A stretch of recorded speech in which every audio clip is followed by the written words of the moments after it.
After my son and daughter-in-law took control of the company I built for decades, they threw me out of my own home and left me in a homeless shelter, trapped in a wheelchair after a construction accident. Every morning, a homeless girl brought me soup and quietly watched me. Then one day she looked at me and said, "I can help you walk again. But you have to promise me one thing first." I thought it was impossible. I thought she was just a child. But the condition she gave me would uncover a truth that shocked me about my own family. If you found Revenge Dad today, I am glad you stayed. Tell me in the comments, what city or country are you joining us from? Every name I read reminds me why these stories matter. Please note, some elements of this story are fictional, added for educational and entertainment purposes. Names and settings are not based on specific individuals, but everything this story teaches you is worth holding on to. They say Los Angeles never sleeps, but standing still long enough, you realize it does. It just sleeps with its eyes open. Neon lights blinking against a sky too bright to ever go truly dark. I had been sitting in the same corner of the East LA community shelter for 11 weeks. Same cracked plastic chair, same wool blanket that smelled like someone else's cigarettes. Same view of the same crumbling wall where somebody had spray painted the words, "God bless the forgotten," in red letters 3 feet tall.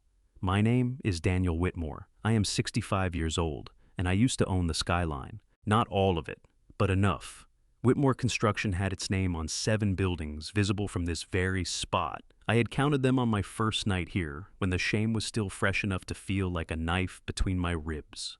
The flagship tower on Wilshire Boulevard stood 42 floors tall, glass and steel, catching the December sun like a mirror held up to God. My name was still etched above the entrance in letters 2 feet high. I had chosen that font myself. I had stood on a ladder at 6 in the morning to make sure the installation crew got the spacing exactly right. That was a different life. Now I watched a pigeon pick at a granola bar wrapper near my left wheel and told myself today would be the day I stopped looking at that building. It was not. "You're doing it again." The voice came from my right, small, unhurried, completely unafraid of interrupting whatever private misery I was conducting. I turned my head and found her there the way she always was, appearing without warning, carrying a battered thermos and a paper bowl covered in foil, settling herself onto the concrete floor beside my wheelchair, like she had reserved that spot weeks ago. Isabel, 11 years old, with her father's serious eyes and her own particular brand of fearlessness that had nothing to do with being naive and everything to do with simply not caring what the world thought of her. "Doing what again?" I asked, staring at that building like it owes you something. She peeled back the foil on the bowl and held it up toward me. "Chicken soup. Real chicken this time, not the powder kind. My dad found actual carrots." My chest tightened in a way that had nothing to do with the cold morning air. I took the bowl from her hands.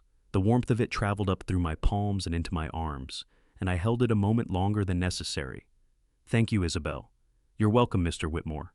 She unscrewed the thermos and poured herself something that steamed faintly. "I keep telling you you can just call me Izzy. Everyone does." "You told me you preferred Isabel." She grinned at that quick and bright, a flash of the child she was underneath everything life had already asked of her. "I said that because you looked like you needed something to remember. You had this look on your face like you were trying really hard to hold on to normal things." I had no answer for that because she was right, and being right was something this child did with uncomfortable frequency. I lifted the soup to my lips. It was good, genuinely good, seasoned with something I couldn't identify, the kind of warmth that reached the places cold had settled into, without asking permission. I thought about the kitchen in my house in Bel Air. 14-foot ceilings. A Viking range I had bought because a chef at a dinner party told me it was the best. I had used it maybe 6 times in 4 years. "That building," Isabel said, wrapping both hands around her thermos and tilting her chin toward the Wilshire Tower. "What is it?" I considered giving her the short answer, the easy answer, but something about the directness of her gaze made evasion feel like too much effort. "It is the tallest building my company ever constructed," I said. 42 floors, took 3 years to build. We broke ground on my 58th birthday. Isabel studied it with the focused attention she gave to everything. "Your company," she repeated. "You don't say it like it's still yours." "That's because it isn't." She nodded slowly, absorbing this the way she absorbed most things, without drama, without the flood of questions most people would have reached for. She just sat with it, turned it over in her mind, and then said, "Was it stolen, or did you give it away?" The question hit me somewhere behind the sternum. I set the soup bowl carefully on my knee. "Somewhere in between," I said. I trusted people I should have watched more carefully, and I stopped paying attention at exactly the wrong moment. "That sounds like it was stolen," Isabel said firmly. "Giving something away means you meant to." I looked at her, then really looked at her. This child sitting cross-legged on a concrete floor in a homeless shelter, dispensing clarity like it cost her nothing. She had a streak of something orange on her left sleeve, probably from whatever she and her father had cooked the night before. Her sneakers were a size too large and laced with two different colors of lace because one had broken and she had used what was available. She was the sharpest person I had spoken to in months. "Where did you learn to think like that?" I asked. "My dad," she said, and something moved across her face, pride and grief tangled so tightly together they had stopped being separable. "He used to say that language matters, that how you describe a thing determines how you understand it. If you say you lost something, you feel careless. If you say it was taken, you start asking who took it."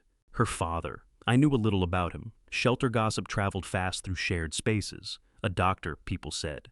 Something had happened. He kept to himself, kept Isabel close, and rarely came out from the corner they had claimed near the east wall. "He sounds like a wise man," I said. "He is," Isabel said. "He's just hurting right now, but he's still wise." We sat with that for a moment, the two of us watching December light move across the face of the building with my name on it, a building I could see but no longer enter, belonging to a life I had let slip through my fingers, one signed document at a time. Then Isabel put down her thermos and turned to face me with the full weight of her attention, and I felt the shift the way the air changes right before something important happens. "Can I ask you something personal, Mr. Whitmore? You've been asking me personal things since the first day you sat down here. This one is different." She studied my face with those serious eyes. "I've been watching you for a few weeks now, not in a weird way, in a noticing way. My dad taught me how to notice things about people's bodies, about how they move, about what's working right and what isn't." She paused. "Can you feel your feet right now?" The question was so unexpected that I answered it before I thought to wonder why she was asking. "Yes, I can feel them. They're cold. Can you move your toes?"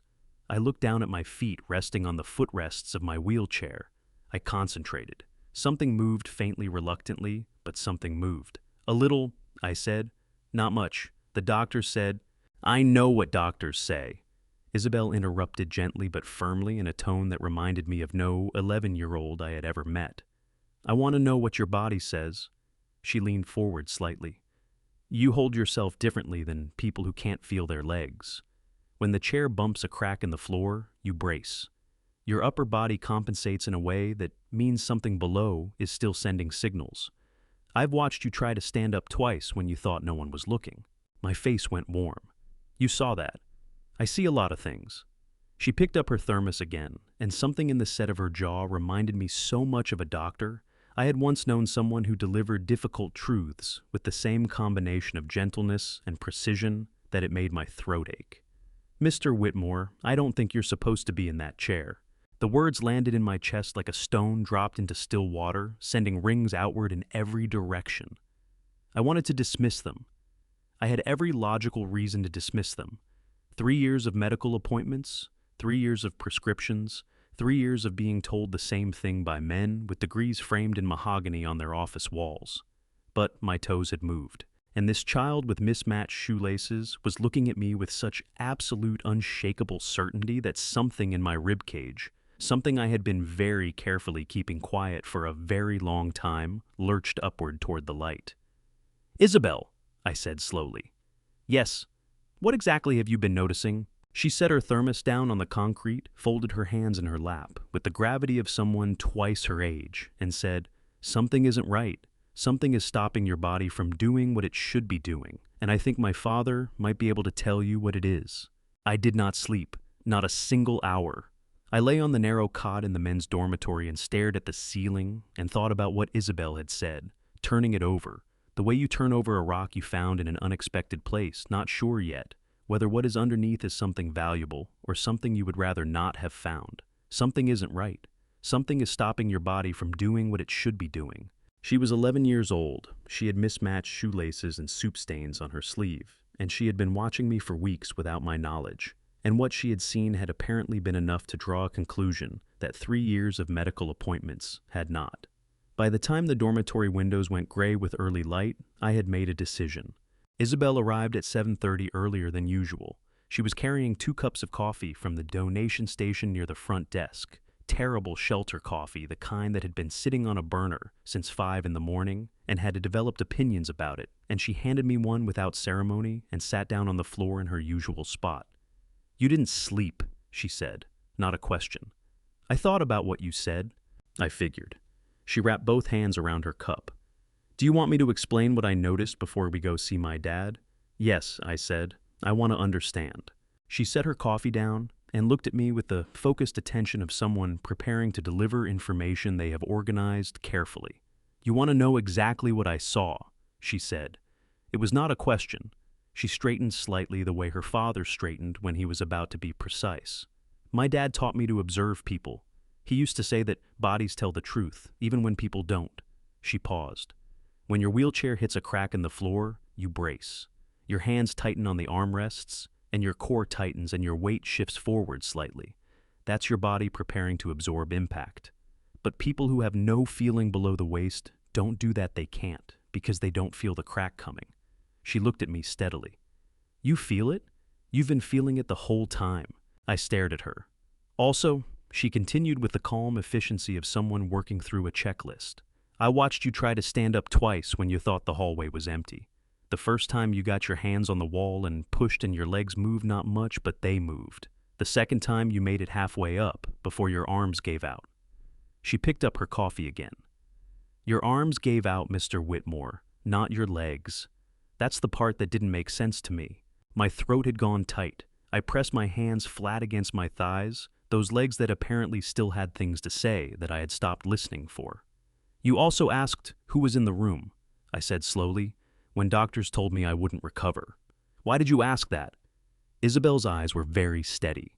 "Because my dad taught me something else," she said. "He said the most important question in medicine is not what is wrong, it is who benefits from the answer."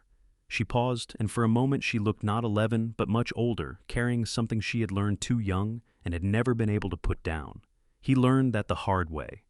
We sat with that for a moment, the shelter moving around us, trays and voices and mourning, filling up the space that the night had left behind. "Will your father talk to me?" I asked. "He doesn't talk to many people anymore," Isabel said. "But he'll talk to you. I already asked him." She stood up, brushed the back of her jeans, and held out her hand. "Come on, he's in the alcove. He's always there in the morning." I took her hand. She pushed my wheelchair through the main hall, past the breakfast line, forming along the east wall, past the bulletin board, layered with resource flyers, and a child's drawing of a yellow house, past the sounds and smells of 100 people beginning another difficult day, and stopped near the far end of the building, where morning light came through a window facing east. A man sat in a folding chair with a book open in his lap. He was perhaps 48, lean, in a way that spoke of weight lost without intention. His dark hair threaded with gray at the temples. His face had the particular stillness of someone who had built very high walls and was very practiced at maintaining them. But his hands resting open on the book, relaxed and precise, were a surgeon's hands. I knew it before I knew anything else about him. He looked up when we approached. His eyes went to Isabel first, a fast scan checking the automatic inventory of a parent, confirming a child is intact, and then moved to me. "Dad," Isabel said, "this is Mr. Whitmore. I told you about him." "You did," Samuel Vance said. His voice was quiet and measured the voice of a man who had learned to take up less space than he once had. He looked at me with the careful neutrality of someone who had been hurt enough times that warmth had become a resource he rationed. "Isabel said you had medical records she thought I should look at." "She suggested it," I said. "I hope it isn't an imposition." "It probably is," he said, without hostility, just honesty. "But she doesn't ask me for things often, and when she does, I try to say yes." He looked at his daughter, and what moved across his face in that moment was so full of complicated love that my chest ached in response. Then he held out his hand. "Give me what you have." I handed him the folder. Samuel Vance opened it and began to read. The shelter moved around us. Someone laughed near the breakfast line. A child ran past, shrieking with the specific joy of children who have found something urgently delightful. Trays clattered. The radio played something country and soft from a corner I couldn't see. Samuel turned pages slowly. His eyes moved across each line, with the focus of someone reading not just words, but the spaces between them. He went back to a page, then forward, then back again. His jaw tightened. His right hand pressed slightly harder against the paper, and then he stopped. He looked at the page for a long moment without moving. Then he looked up at me, and his eyes were no longer the eyes of a man who had retreated from the world. They were sharp and focused and burning, with something that had been lying dormant for a very long time, waiting for exactly this kind of information to bring it back to life. "Mr. Whitmore," he said, and his voice had changed, the careful neutrality still there, but something solid rising underneath it, the way bedrock rises under shallow soil. "These medications?" He tapped the page with one finger. "How long have you been taking this specific combination?" "About 2.5 years, I said. "My daughter-in-law managed the prescriptions after the accident. She said the new doctor preferred—" Samuel's fingers stopped moving on the page. He looked up at me with an expression I could not fully read, complex and swift and carrying more weight than I yet understood. "What is your daughter-in-law's name?" he asked. The question had a weight to it that I did not yet know how to measure. "Victoria," I said. "Victoria Whitmore." The words landed in the space between us like something dropped from a great height. Someone changed the formula, and I think they did it on purpose. I heard them, I processed them, and then every muscle in my body went rigid the way a structure goes rigid right before it fails. Not collapse, not yet. Just that terrible moment of maximum tension where everything is still standing, but nothing is the same. "Explain that to me," I said. My voice came out steadier than I had any right to expect. "Explain exactly what you mean." Samuel Vance set the folder on his knee and pressed it flat with both palms, the gesture of a man who needed a moment to organize what he was about to say into something that could be received without destroying the person receiving it. Isabel had moved to sit beside her father, her shoulder touching his arm, and I noticed that Samuel straightened slightly when she did the unconscious posture of a man who had spent years being what his daughter needed him to be, even on the days he had nothing left. "These medications," Samuel began tapping the prescription page with 2 fingers, "are not a post-surgical recovery protocol. What you should have been taking after a musculoskeletal injury, ligament, damaged bone, fracture, the kind of trauma a construction site accident typically produces, would be anti-inflammatory compounds, targeted physical therapy, support, possibly nerve regeneration, supplements if there was localized nerve involvement." He paused. "What you have been taking for the past 2.5 years is a combination used primarily for patients with progressive neuromuscular degeneration. Do you know what that means?" "It means my muscles are getting worse, not better," I said. "It means your muscles are being told to get worse," Samuel corrected, and the precision of that single word "told" hit me somewhere I didn't have a name for. "These compounds taken long-term suppress the neuromuscular signals that allow voluntary movement. They don't destroy the pathways. They block them. The nerves are still there. The muscles are still there. The capacity for movement is still there. But the communication between your brain and your legs has been interrupted, consistently, for years." Isabel's hand found her father's arm and gripped it. Samuel covered her hand with his without looking down. I stared at the folder in his hands. My mouth had gone completely dry.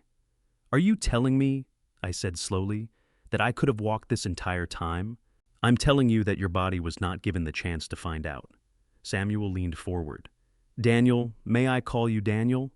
He did not wait for my answer, which told me the thing he was about to say required the intimacy of a first name. The accident itself may have been exactly what it appeared to be, an accident. The injury was real. But injuries of this type in a man your age and otherwise strong physical condition typically show significant recovery within 12 to 18 months with correct treatment. He held up the folder. "Your records show you were improving. The notes from your first 3 months at Cedars-Sinai show measurable progress. Range of motion increasing, nerve response strengthening, and then," he turned to a specific page and held it toward me so I could see the date. "It stops, completely, right here." I looked at the date. I looked at it for a long time. Something cold moved through my chest that had nothing to do with the December air coming under the shelter doors. That date was 2 weeks after Victoria had taken over managing my medical care. "There is something else," Samuel said. His voice had dropped lower, and I noticed his jaw had tightened in a way that suggested what was coming had cost him something to find. This document. He turned to the back section of the folder, a clinical assessment form, dense with terminology stamped with the Cedars-Sinai letterhead. This was filed 14 months after your accident. It establishes a revised long-term prognosis, essentially confirming that recovery was no longer expected and that the current medication protocol was appropriate for your condition. Samuel tapped the signature line at the bottom of the page. Do you recognize this doctor's name? I looked at the signature, Dr. R. Hargreaves.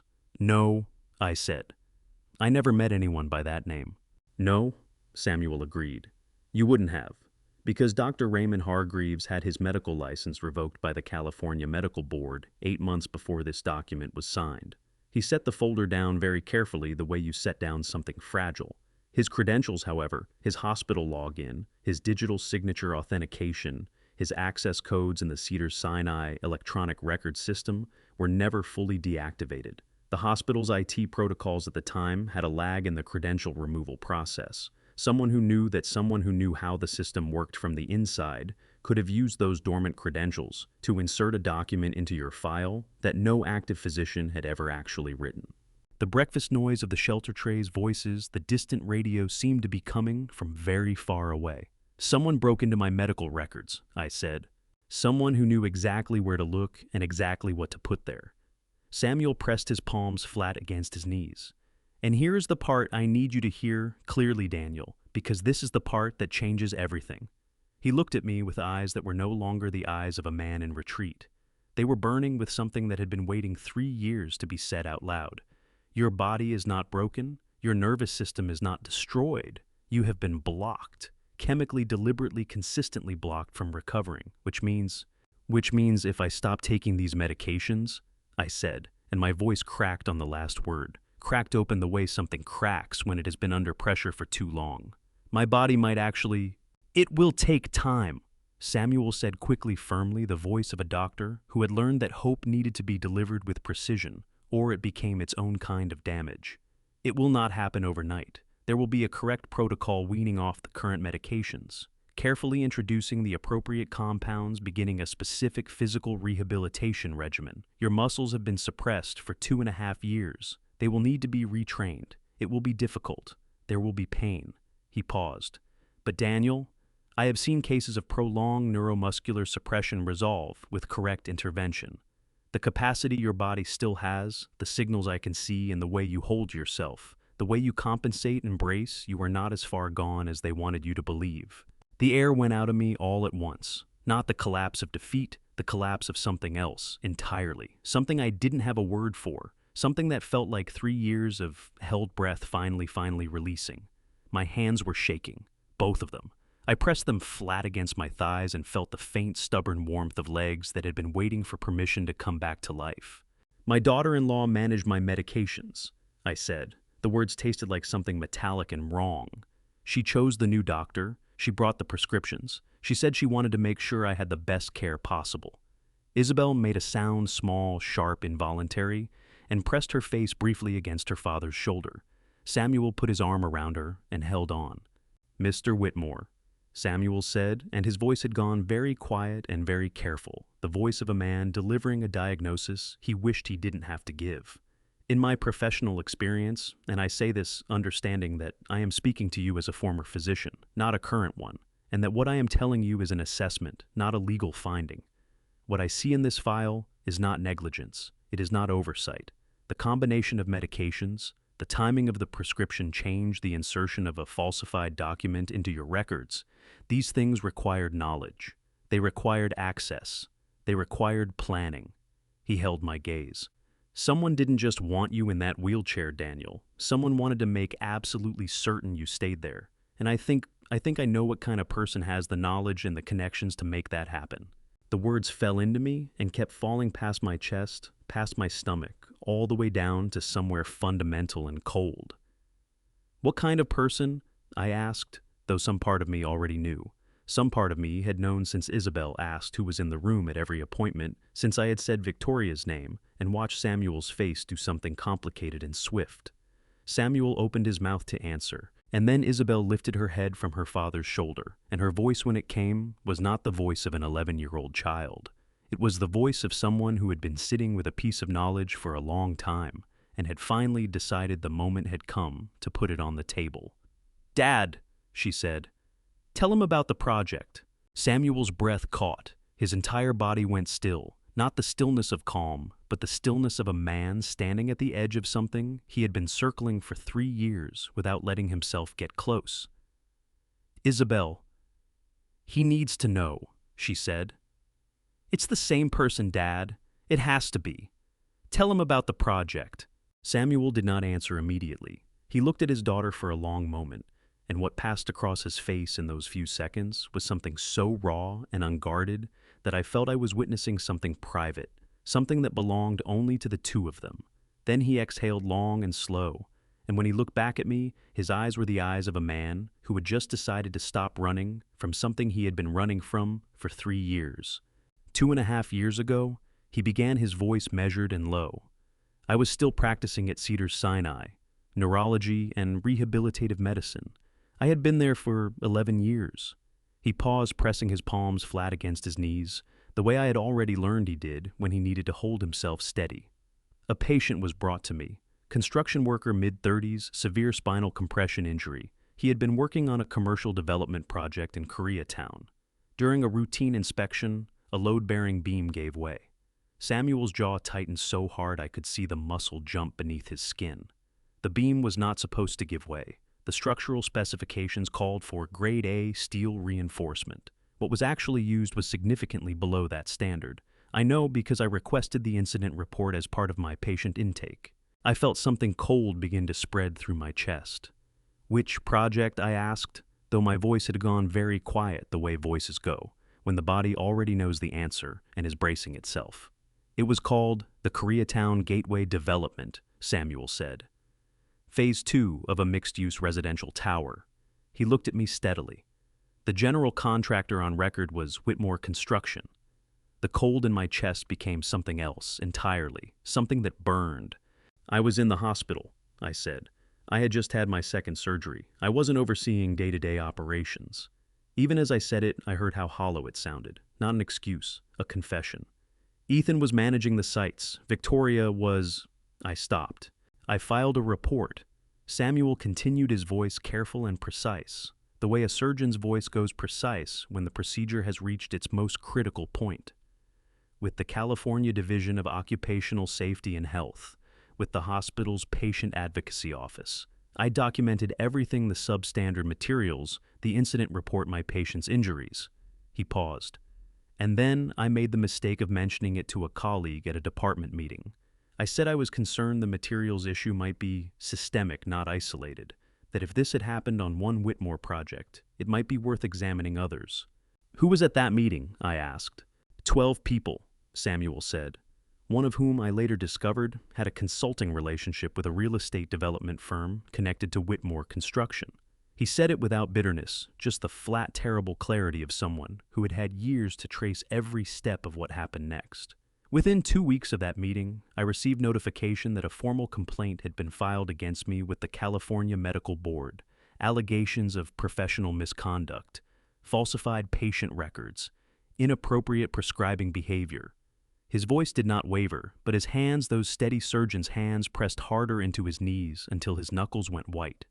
The documentation supporting those allegations was fabricated, every piece of it. But it was fabricated so well, with such precision, with access to systems that should have been secure, that by the time I understood what was happening, the process was already too far advanced to stop. Isabel reached up and took her father's hand. Samuel gripped it so tightly that she winced slightly, and he immediately loosened his hold, an automatic correction. The gesture of a man who had spent years being careful not to let his pain spill onto the person he loved most. "I lost my license 8 months later," Samuel said. "My position at Cedars-Sinai was terminated. My savings were depleted by legal fees. And the person who filed the initial complaint, the person whose name appears on the first formal allegation, was a woman named Victoria Marsh." He looked at me. "I assume that is a name you recognize." The room tilted. Victoria Marsh. Her name before she married Ethan. I gripped the armrests of my wheelchair so hard that the plastic creaked under my hands, my vision blurred at the edges. Not from tears, not yet, but from the sheer physical force of understanding something so large that the brain refuses to process it all at once and breaks it into pieces instead. She had destroyed Samuel before she finished destroying me. She had been doing this longer than I knew. She had been doing this with a precision and a patience that made my stomach turn over, made me want to press my fists against my eyes and push back against the image forming behind them. Victoria at every doctor's appointment. Victoria with her careful notes. Victoria saying I shouldn't have to process difficult information alone. "I have to make a phone call," I said. Samuel nodded once. I pulled out the phone Robert had sent me 4 months ago, a simple prepaid device that arrived in the shelter mailbox with a note in Robert's handwriting, "In case you ever decide you're ready. No pressure, just wanted you to have it." I had not used it until now. I found his number, which I had memorized 40 years ago and never forgotten, and I pressed call. It rang twice. "Daniel." Robert Caldwell's voice came through the line, immediately warm and steady and completely unsurprised, as though he had been sitting by the phone waiting for this exact moment. "I was wondering when you'd call." My throat seized. For a moment I couldn't speak at all. The sound of a voice I had known for 4 decades, a voice that carried in it every shared memory, every early morning, on every job site, every handshake over every contract we had ever negotiated side by side. That voice undid something in me that I had been holding together with nothing but stubbornness and shame. "Robert," I managed. "Are you all right?" "No," I said, because lying to Robert Caldwell had never once worked in 40 years and was not going to start working now. "I need your help. I need it badly, and I need it now, and I understand if—" "Tell me where you are," Robert said. Just that. No hesitation, no conditions, no catalog of everything I should have done differently. "Just tell me where you are," I told him. He arrived at the shelter 3 hours later. When he walked through the front door and found me in the alcove with Samuel and Isabel, he stopped for just a moment, taking in the wheelchair, the shelter walls, the fluorescent lights, all of it. And something crossed his face that he controlled almost immediately, but not quite fast enough. Then he crossed the room, reached down and shook my hand, the way he had always shaken my hand, firm, direct, no pity in it. "You look terrible," he said. "Isabel told me the same thing this morning. Smart kid." He pulled up a folding chair, sat down, and looked at me with the focused attention of a man who had spent 68 years learning how to cut through noise and get to the center of a problem. "Tell me everything." I told him everything. When I finished, Robert was quiet for exactly 4 seconds. I counted because Robert's silences always had a specific weight to them, and I had learned long ago to give them their full duration. Then he said, "Maggie Torres. What about her? She was your chief accounting officer for 16 years. Victoria had her terminated 14 months ago." Robert's voice was calm and deliberate, the voice of someone turning over pieces of a puzzle and fitting them together in real time. "I heard about it at the time. Word travels. People said Maggie went quietly, which surprised everyone who knew her, because Maggie Torres has never done anything quietly in her life." He paused. "Which means she was either threatened or she was waiting." "Can you find her?" I asked. "I already know where she lives," Robert said. "Glendale. I ran into her at a charity event 8 months ago, and she looked at me like she wanted to say something and then thought better of it." He stood up, buttoning his jacket with the brisk efficiency of a man who had made a decision and was already implementing it. "I'll reach out today. Carefully. And Daniel—" He stopped, looked at me directly, his eyes steady and serious and carrying something in them that I recognized as 40 years of loyalty, making itself known without any of the words that would have made it smaller. "Kevin Yates tried to reach you multiple times before they removed him. I know because he called me when he couldn't get through to you. He told me something was wrong with the restructuring documents, but I didn't understand the full picture then." His jaw tightened. "I should have pushed harder. I'm sorry." The apology hit me somewhere unexpected, not because I blamed Robert, but because he was the 4th person in one day to show me that I had not been as alone in this as I had believed that there had been people trying to reach me through the walls Victoria had built, and the understanding of that, the understanding of how carefully those walls had been constructed, made my eyes burn in a way I was not prepared for. "Don't apologize," I said, and my voice was rougher than I intended. "Just help me find out how deep this goes." "I'll find Maggie," Robert said, "and I'll find Kevin, but Daniel—" He paused, and for the first time, a shadow of something that was not quite calm moved across his face. If what you're describing is accurate, the medications, the falsified records, what happened to Dr. Vance, this is not just Victoria acting alone.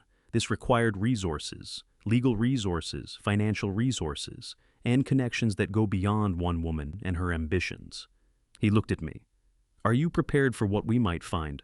I looked down at my hands, still shaking slightly. I pressed them flat against my thighs and felt the warmth there, stubborn, insistent, the warmth of a body that had been waiting for someone to tell it the truth. I've been sitting in a wheelchair for 3 years because someone decided I should, I said. I think I'm done letting other people make that kind of decision for me. Robert held my gaze for a moment. Then he nodded once the same nod he had given me 40 years ago, across a job site, when I had said I was going to build my own company from nothing. And he had looked at me and said, "Yeah, I think you will." He left to make his calls, and I sat in the December light of a homeless shelter in East LA with a disgraced doctor and his 11-year-old daughter, and for the first time in 3 years, I felt something that I had almost forgotten the texture of: purpose. Maggie Torres lived in a small yellow house on a quiet street in Glendale, the kind of street where people planted rose bushes along their fences and put American flags out on holidays and minded their own business, with the focused intensity of people who had decided that the world beyond their property line was someone else's problem. Robert had called her 2 days after our conversation at the shelter. He had not told me what he said to her. He only told me she had agreed to see us and that we should come on Wednesday morning and that I should bring whatever medical documentation Samuel had flagged. She opened the door before we knocked. She must have been watching from the window. Maggie Torres was 58 years old, built like someone who had spent decades carrying more than her share, and had developed the posture to prove it, straight-backed, broad-shouldered, with dark eyes that moved over Robert and me with the rapid professional assessment of an accountant running numbers. She had been chief financial officer of Whitmore Construction for 16 years. She had sat in every budget meeting, signed off on every major expenditure, and known where every dollar went. When her eyes landed on me in the wheelchair, something in her face cracked open just for a second, just enough before she pulled it closed again. "Mr. Whitmore," she said, and her voice was steady, but her hands on the doorframe were not. "You should come inside." She pulled the curtains on every window before she said another word. "After they fired me," Maggie said, settling into the chair across from us, hands wrapped around a coffee mug. She was not drinking from "Two men came to my house." 3 days later, they didn't threaten me. Directly, people like Victoria are too careful for that. They just talked about how messy things could get, about how accounting fraud charges had a way of attaching themselves to the people who kept the books regardless of who gave the orders. She looked at me directly. "I had done nothing wrong, Mr. Whitmore, but I knew what they were telling me." "You kept copies anyway," Robert said. "I kept copies the day I realized something was wrong." Maggie set down her mug and stood up. "I kept them because I spent 16 years building something with you, Mr. Whitmore, and I was not going to let it disappear without leaving a record that the truth existed somewhere." She came back from the bedroom, carrying a cardboard box. She set it on the coffee table between us and lifted the lid. The folders inside were labeled in red marker, organized by date, meticulous and precise, the work of a woman who had known that documentation was the only weapon available to her and had treated it accordingly. 11 contracts, Maggie said, pulling the first folder and laying it open. California State Infrastructure Projects, highway expansion on the I-5 corridor, 3 municipal water treatment facility upgrades, 2 public school construction projects in the San Fernando Valley. She tapped the page. Every single one of these contracts carries partial federal funding. Highway projects, Federal Highway Administration dollars. School Construction Department of Education grants. Water treatment EPA infrastructure funds. She looked up at me. "That matters, Mr. Whitmore. The moment federal money is involved, this stops being a California state matter and becomes a federal crime. FBI jurisdiction, mandatory." "How much?" I asked. "The contracts total $212 million, Maggie said. Of that, roughly $40 million in profit was diverted, not skim-diverted, deliberately moved through a series of transactions designed to make it disappear from Whitmore's books and reappear somewhere else." She pulled a second folder. "It went here first. Marsh Capital LLC registered in Nevada, then here Coastal Venture Group registered in Delaware, and from there back into Los Angeles and New York, as real estate investment capital, clean money by the time it arrived. My stomach dropped. Gerald Marsh, Robert said. You know the name, Maggie asked sharply. We're learning it, Robert said. Maggie's jaw tightened. Marsh Capital is his. I couldn't prove the connection. At first, the LLC registrations are layered specifically to obscure ownership. But there were payment records that didn't quite disappear the way they were supposed to. She pulled a third folder and laid it on top of the others. Inside were printed email threads highlighted in yellow. And then there is this. I leaned forward. 3 separate emails, 3 separate dates, each one concerning a different government contract approval, each one copied to the same address. The name above it read, Office of Congressman Richard Holt, California's 33rd District. The air in Maggie's living room felt suddenly thinner. He was copied on contract approvals. Robert's voice had gone very careful. He was copied before the approvals were issued, Maggie said, before the public announcement, before the competing bids were formally rejected. She closed the folder. Someone in Congressman Holt's office or Congressman Holt himself knew which contracts Whitmore would win before the selection committees made their decisions. I pressed my hands flat against my thighs. My fingers were trembling again, not from weakness this time, but from the particular physical response of a person whose understanding of a situation has just expanded beyond what they thought they were capable of containing. This was not Victoria acting on ambition. This was a machine, built before I lost my company, built perhaps before I lost my ability to walk. And Whitmore Construction had been its engine all along my company. My name, my 40 years of work used as the vehicle for something I would never have permitted, could never have imagined, had no idea was happening beneath my feet, while I sat in that wheelchair and believed the story I had been told about my own life. Maggie, I said, and my voice came out rougher than I intended, scraped raw from the inside. How long have you been sitting on this alone? She looked at me for a long moment. Her eyes were very bright, not tears, not yet, but the particular brightness of someone who has been carrying something heavy in the dark for a very long time and has just been handed a light. 14 months, she said. I have been sitting on this for 14 months, Mr. Whitmore, waiting for someone to come who could actually do something with it. We left Maggie's house with the box. She had not hesitated when Robert asked if she would trust us with it. She had simply lifted it off the coffee table, pressed it into my arms, and said, I made 3 copies. One for you, one in a safety deposit box at Chase on Brand Boulevard, one with my sister in Phoenix. They can't make this disappear anymore. Robert drove us back toward Pasadena, in his car the box on my lap, and neither of us spoke for the first 10 minutes.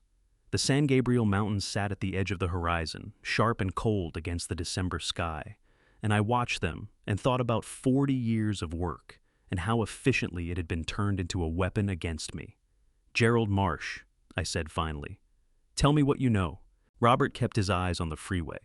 I made some calls yesterday, old contacts in New York, people who have been in finance long enough to remember names that don't make headlines.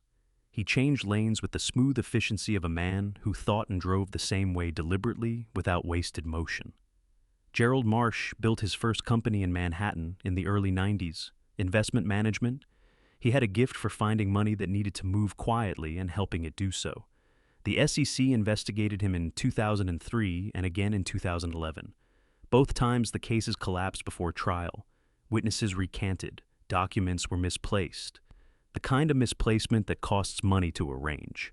Robert's voice was calm, but his right hand on the steering wheel had tightened. He relocated to Los Angeles 4 years ago. No public announcement, no press, just appeared. 4 years ago, I said. That's when Ethan started changing. That's when Victoria started changing. Ethan, Robert corrected quietly. I pressed my hands flat on the lid of the box. The cardboard was cool and solid under my palms. Is there a connection between Marsh and Victoria, documented anywhere? Robert was quiet for 3 seconds. That's what took me most of yesterday to find. He reached into his jacket pocket and produced a folded sheet of paper, which he handed to me without taking his eyes off the road. Federal tax records are public when they involve certain LLC filings. Marsh Capital's original registration in Nevada lists a secondary contact for correspondence. The name on that line is Victoria Ann Marsh. He paused. Her name before she married your son. The paper shook slightly in my hands. Victoria Ann Marsh, Gerald Marsh's daughter. The marriage had not been coincidence. It had not been love or ambition or even opportunism in the ordinary sense. It had been a deployment. Victoria had been placed into my family's life the way you place a piece on a board, precisely deliberately at exactly the right moment in the game. I thought about the first time Ethan had brought her home for dinner, how charming she had been, how attentive, how she had asked me questions about the company with what I had taken for genuine interest and had actually been reconnaissance. My chest hurt so badly I had to breathe through it. "Daniel," Robert's voice pulled me back. "There is something else. Tell me." Marsh has a pattern. In New York, 3 separate times, individuals who posed a threat to his operations. An auditor, a journalist, a former business partner, all experienced sudden severe professional or personal crises within weeks of becoming inconvenient. Robert said it without drama, just the flat delivery of facts too serious for embellishment. The auditor was accused of falsifying reports. The journalist had a mental health crisis. His records suggested a breakdown, though people who knew him said it came from nowhere. The former partner lost his license. He paused. "Sound familiar?" Samuel's face rose in my mind. Surgeon's hands pressed white against his knees. "He's done this before," I said. "Samuel wasn't the first." "Samuel was not the first," Robert confirmed. "And you were not the first either. Marsh has been building and dismantling people for 30 years. He just never had a company like Whitmore to work with before." My phone buzzed. I looked at the screen. Unknown number. A text message 4 lines long. "Tell your friend to stop digging. He already lost everything once. It would be a shame if something happened to the little girl." The words went into me like something cold and sharp. Isabel. They were watching us. They had been watching us since Maggie's house, maybe before. And they had chosen with complete deliberateness to reach past me and point at an 11-year-old child sleeping in a homeless shelter. My hands were not shaking anymore. They had gone completely still, the stillness that comes not from calm, but from something much colder, the stillness of absolute clarity. "Robert," I said, and my voice came out very quiet and very certain. "We need to move faster."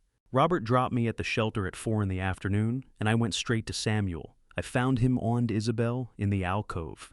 Isabel doing homework on a folded blanket. Samuel reading with the focused stillness of a man who used books the way other people used walls.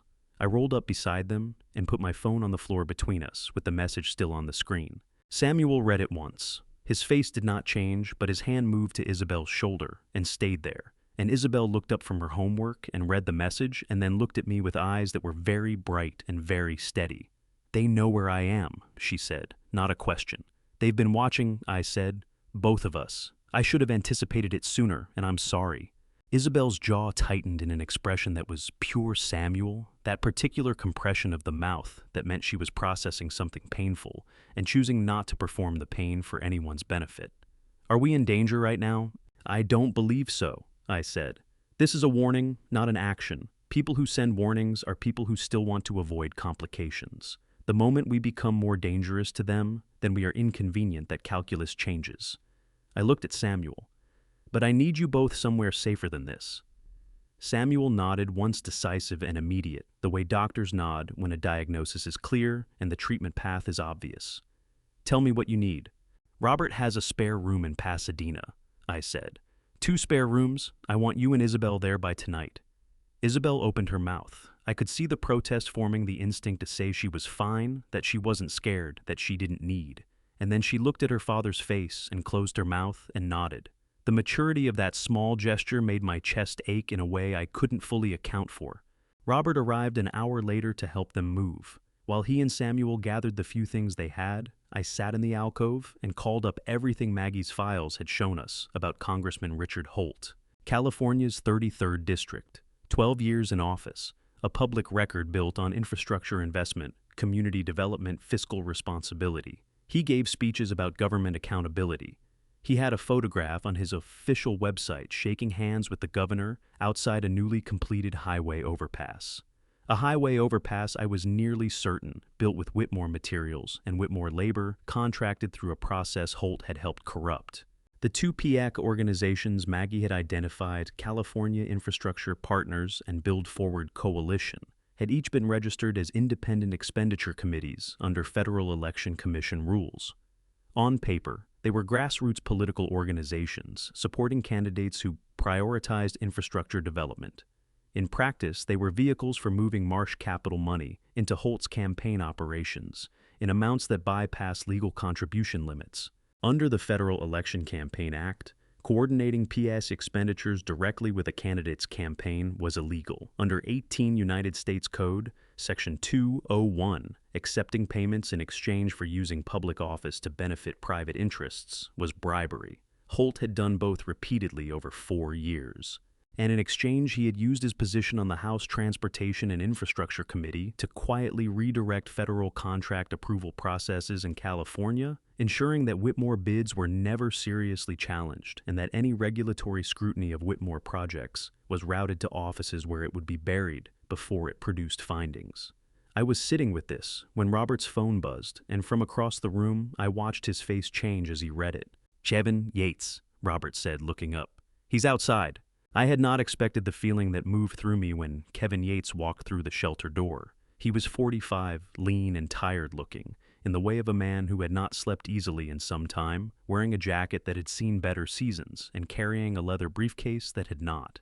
He stopped when he saw me, and something moved across his face, relief and guilt, arriving at the same moment tangled together in an expression I recognized because I had worn it myself.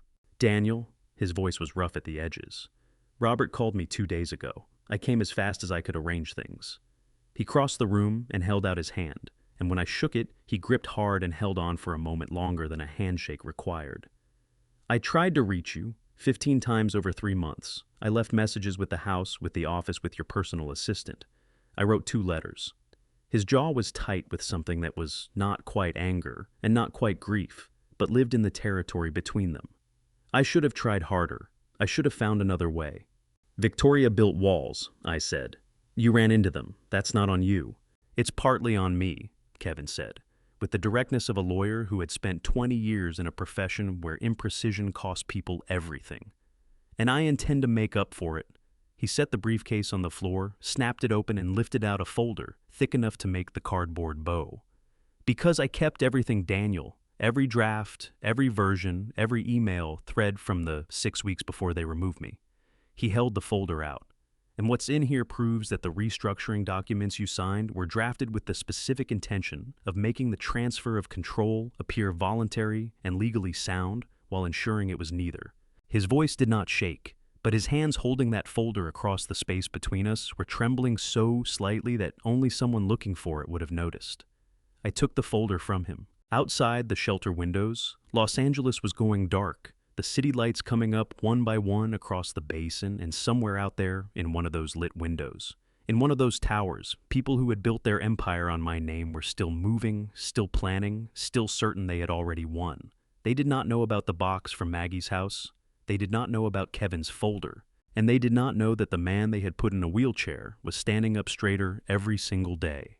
Before I tell you what Samuel said that night, the truth he had never spoken out loud to anyone, not even his own daughter, I need to know you are still with me. Drop a 8 in the comments right now, just that number. It tells me you are here, and it means more to me than you know. Heads up, what follows contains some of the most important moments in this story. Stay close. Robert's spare room smelled like cedar and old books and the particular stillness of a space that had been waiting to be useful. Isabel had fallen asleep on the couch with her shoes still on before 9 o'clock, one arm thrown over her face the way children sleep when they have decided the world can manage without them for a few hours.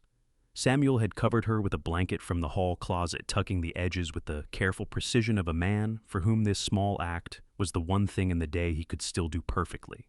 The 4 of us, Robert, Kevin, Samuel, and I, sat around Robert's kitchen table with Maggie's files spread between us and Kevin's folder open at one end and 3 cups of coffee going cold because no one was drinking them.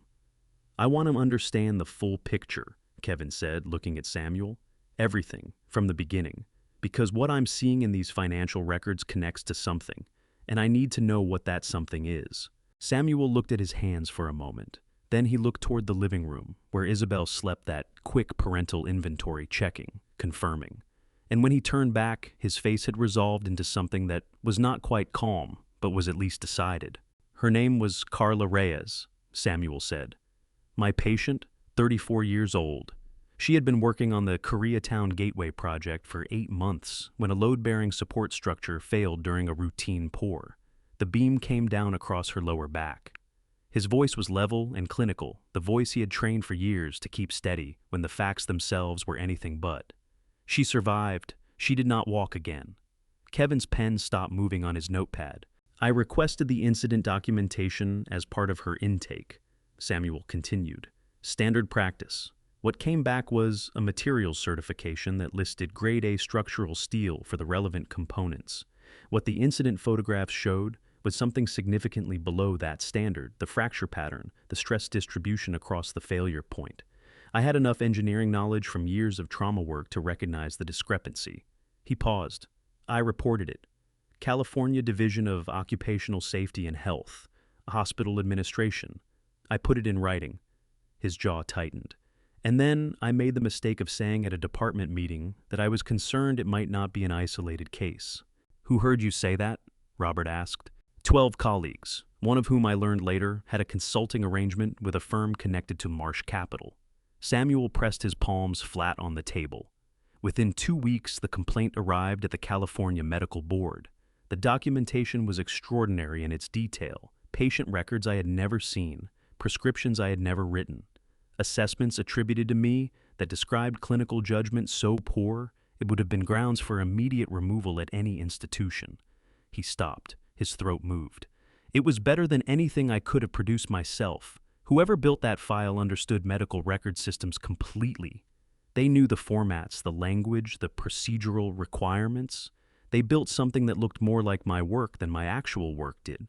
Kevin exhaled through his nose a short, sharp sound that was not quite a word, but carried the full weight of one.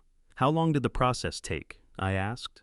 8 months from the first complaint to the final revocation, Samuel said. I hired an attorney. I submitted counter-documentation. I had colleagues willing to testify. Something crossed his face that was so painful to witness that I had to keep my eyes on him deliberately because looking away felt like a betrayal. One by one they withdrew. Phone calls I was not party to. Conversations I was not in the room for. By the time the hearing concluded, I was standing there alone with a lawyer who had stopped believing we could win, and a file full of evidence that kept getting procedurally excluded. His voice dropped. They were very good at what they did. The kitchen was very quiet. Outside, a car passed on the street. The refrigerator hummed. Isabel was 8 years old, Samuel said, and his voice broke on that, just fractured slightly, just enough to let through what 3 years of holding it together had cost him. She watched me come home from that final hearing. She was sitting on our front step with her backpack still on, because she had just gotten home from school, and she was waiting for me, and when she saw my face, she started crying before I said a single word. He pressed the back of his hand against his mouth for a moment. I had to tell my 8-year-old daughter that we were losing our house, that I could not practice medicine anymore, that everything was going to change. He lowered his hand. She did not ask me why. She just took my hand and said, "Daddy, we're gonna be okay. We're gonna be okay." His voice cracked entirely on the last word, and he pressed his lips together hard and breathed through his nose and held on. I felt something move through my chest that had no name, not pity, not sympathy, something rawer and more fundamental than either of those. The recognition of a man who had lost everything he built through no fault of his own and had kept going anyway because a child was watching. Robert's hand moved across the table and settled on Samuel's arm. Kevin had stopped writing entirely. "Samuel," I said, and my voice came out rough and uneven. "I am going to get your license back. I don't know exactly how yet, but I am telling you now in front of these two men that I will not stop until that happens." Samuel looked at me for a long moment. His eyes were very bright. "Isabel told me you were a man who kept his promises," he said quietly. From the living room, without opening her eyes, without lifting the arm from her face, Isabel said, "I told you, Daddy." And despite everything, despite the files on the table and the threat on my phone and the 40 years of work being used as cover for crimes I had not committed, I felt something pull at the corner of my mouth that I had not felt in a very long time, something that had not entirely died after all. Samuel woke me at 6 the next morning by knocking on my door twice and saying, "Time to start." I had not been asleep anyway. We used Robert's living room. Samuel pushed the coffee table against the wall and set 2 chairs facing each other 6 feet apart. He had written a protocol by hand on 3 pages of notebook paper, specific exercises, specific sequences, specific things to watch for, and specific things to stop immediately if they occurred. "The medications are already clearing your system," he said, kneeling to check the position of my feet on the floor. "You may feel more sensation in your legs over the next few days. Some of it will be uncomfortable. That is not a warning sign. That is your nervous system remembering it exists." "Uncomfortable," I repeated. "I am being polite," Samuel said. "It will hurt. Are you ready?" "Yes," I said, and meant it more than I had meant almost anything in 3 years. The first attempt lasted 4 seconds. I gripped the arms of the chair, pushed myself upright, felt my legs tremble violently beneath me, like a structure taking load it had forgotten how to carry, and sat back down before Samuel had to tell me to. "Good," Samuel said. "That was 4 seconds. That was 4 seconds more than yesterday." He made a note on his protocol sheet. "Again." Isabel came downstairs at 7, with her hair still uncombed and a piece of toast in each hand. She gave one to Samuel without being asked, sat cross-legged on the floor against the wall, and watched me try to stand up with the focused attention she gave to everything that mattered to her. "Your left side is stronger," she said after my 3rd attempt. Samuel looked at her. "Yes." "How did you see that?" "Your right knee bends more when you start to fall." She took a bite of toast. "You should probably work on that." Samuel wrote something else on his protocol sheet, and I laughed. Actually laughed, a short, rough sound that surprised all 3 of us, and Isabel grinned at me with toast crumbs on her chin. And something about that ordinary, ridiculous moment made my eyes sting in a way I was not prepared for. By 9 o'clock, I had stood unsupported for 11 seconds. By the time Robert returned from his morning errands, I had done it 4 times. "Progress," Robert said, setting a paper bag of groceries on the counter and looking at me with an expression he was trying very hard to keep neutral. 11 seconds, Isabel reported. 12 on the last one, I corrected. Robert turned away to put the groceries in the refrigerator, and I saw his shoulders move with something he was keeping to himself, and I did not say anything about it because some things do not need to be said. Robert told us over lunch. He had noticed the black SUV 2 blocks from the house. Different plates from yesterday, but the same model, the same parking pattern, angled for sightlines, positioned to see anyone entering or leaving the building. He had walked past it on his way to the store. 2 men inside, one with a phone, one watching the front entrance. Isabel put down her fork. "How long?" I asked. "Since at least this morning," Robert said. "Possibly since last night." "They followed us from the shelter," Samuel said. His voice was very even, too even. "Isabel," I looked at her directly. "I need you to tell me immediately if anyone approaches you, anyone you don't know, any question that seems too casual, any vehicle you see more than once." I paused. "Can you do that?" "I've been doing that my whole life," she said quietly, and the matter-of-fact weight of that sentence, the life it implied, the years of careful watching, that a child should never have needed landed in the room like something heavy. That evening, Isabel went to the corner store 2 blocks away to get a carton of milk because Robert had forgotten it. She said she would be 10 minutes. At 30 minutes, her phone went to voicemail. At 45 minutes, Samuel was standing at the front door with his jacket on and his face completely white. At 50 minutes, I was in the hallway out of my wheelchair, one hand braced against the wall, moving toward the door, on my own 2 legs, because there was no other option and no other thought in my head except finding her. I made it 6 steps before I heard the front door open. Isabel stepped inside, milk carton in hand, shoes dusty, completely unharmed. She looked at me, standing in the hallway, actually standing, hand against the wall, but feet on the floor, and her eyes went very wide. "You're standing," she said. "Where were you?"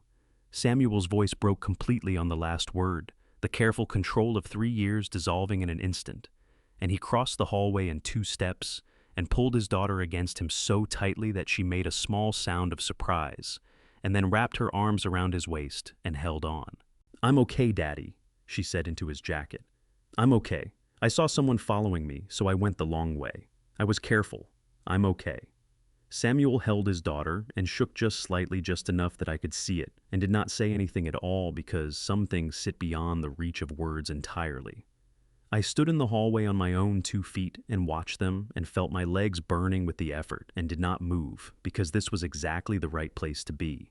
I did not sleep again that night, not because of fear, because I kept thinking about Samuel's shoulders shaking when he held Isabel in the hallway, and the way she had said, "I'm okay," Daddy into his jacket, and the particular quality of relief that moves through a parent's body when it understands that the worst thing has not happened. A relief so physical and so total that the body can barely contain it. I had felt that once, when Ethan was 7 years old and had wandered away from me at a construction site, and I had spent 11 minutes that felt like 11 years moving through machinery and scaffolding, calling his name, before I found him sitting on a concrete block eating a sandwich one of the workers had given him, completely unbothered, watching an excavator with the focused appreciation of a child who had found exactly what he wanted to do with his afternoon. 11 minutes. I had not thought about that memory in years. I pressed it flat and put it away, and stared at the ceiling until the room went gray with early light. Samuel was already in the kitchen when I came in. He was standing at the counter, actually standing, not sitting, which I noticed making coffee with the unhurried focus of someone who had decided that this morning the coffee was going to be made correctly, regardless of everything else. He had dark circles under his eyes that told me he had not slept either, but his hands were steady and his posture was straight, and when he heard my wheelchair, he turned and looked at me with eyes that were clear and direct. "Isabel is still asleep," he said. "Good." He poured 2 cups and carried them to the table and sat down. I transferred from the wheelchair to the chair across from him, a movement that was incrementally easier than it had been 3 days ago, a fact that Samuel clocked with the automatic attention of a physician and did not comment on because he understood that some progresses needed to be felt before they were named. We drank our coffee. "I owe you an apology," Samuel said. "You don't." "I do." He wrapped both hands around his mug. "When Isabel first brought you to me, I looked at you and saw a problem I did not want, a complication, another person whose situation would require something from me that I was not certain I had left to give." He met my eyes directly. "I was wrong about that, and I am sorry for the weeks I wasted being wrong about it." My throat tightened. I set my coffee down carefully. "Samuel," I said, "you gave me my legs back. I think that settles any debt between us." Something moved across his face. Not a smile exactly, but the precursor to one, the facial muscle memory of a man relearning an expression he had set aside. Then Isabel appeared in the kitchen doorway in her pajamas with her hair in chaos and looked at both of us with the suspicious assessment of a child who has walked into a room and can tell the adults have been having a real conversation. "Are you two being serious before 8 in the morning?" she asked. "Yes," Samuel said. "That's a bad habit." She went to the refrigerator, found the orange juice, poured herself a glass, and sat down between us with the ease of someone who had decided this table was hers. She looked at me. "How many seconds last night in the hallway?" I didn't count. "I did," she said. 19, before you grabbed the wall." She drank her orange juice. "That's a record." The tightness in my throat moved upward and became something else entirely. I pressed the back of my hand against my mouth and breathed through my nose and tried very hard to maintain the dignity appropriate to a 65-year-old man who had built a company from nothing and was not going to cry over a 19-second standing record documented by an 11-year-old girl. I failed. Not dramatically, not the full collapse of it, not sobbing, but my eyes filled and overflowed before I could stop them. And I sat there at Robert Caldwell's kitchen table in Pasadena, with coffee going cold in front of me and tears running down my face and absolutely nothing to say about it. Isabel reached across the table and put her small hand over mine. She did not say anything. She did not need to. Samuel looked out the kitchen window at the morning light on the San Gabriel Mountains and cleared his throat twice. Robert arrived at 9 with 2 things: a bag of bagels from the place on Lake Avenue that had been there since 1987 and a woman he introduced as Diana Reyes. She was 42, compact and precise in the way of someone who moved through the world with a specific purpose and did not waste motion on anything that did not serve it. She wore a dark blazer, carried a leather portfolio, and had the eyes of someone who had spent 14 months building a case that kept hitting walls and had learned to read situations very quickly to determine whether the wall she was facing was permanent or temporary. She looked at the files on Robert's dining room table, Maggie's folders, Kevin's documents, Samuel's medical analysis, and she was quiet for exactly 4 seconds. "I've been trying to build this case for 14 months, she said. "I have the financial trail from outside." Shell company registrations wire, transfer patterns, PIAC filings. I can prove money moved. What I cannot prove, what I have never been able to prove, is the connection between Marsh Capital and Whitmore Construction from the inside. She looked up at Robert. Because every person inside Whitmore who might have talked was either removed, threatened, or discredited before I could reach them. She picked up Maggie's folder, opened it, read for 90 seconds, put it down. "This is the connection," she said. "This is exactly what I've been missing." She looked around the table at Robert, at Kevin, at Samuel, at me. 14 months of hitting walls, and you built this in 3 weeks. "We had motivation," Robert said. Reyes almost smiled. Almost. "I need to understand something before we go further." She looked at me directly with eyes that were measuring and serious and entirely without sentimentality. "These people have demonstrated that they are willing to threaten a child. That tells me they are feeling pressure. Pressure makes people do things that are harder to control and harder to predict." She paused. "If we move too early and leave any gap, any procedural error, any chain of custody issue with this evidence, any witness they can discredit before we lock down their testimony, they walk. And then they disappear. And we never get another shot." She held my gaze. "I need you to understand that we only get one shot at this, and we have to do it exactly right." The room was very quiet. Isabel, sitting beside her father with her orange juice, looked at Reyes with the focused attention she gave to things that mattered. "Then let's not waste it," she said. Reyes looked at the 11-year-old girl, who had just spoken with the certainty of someone twice her age, and this time she did smile, brief and real and slightly surprised. "No," she said, "let's not."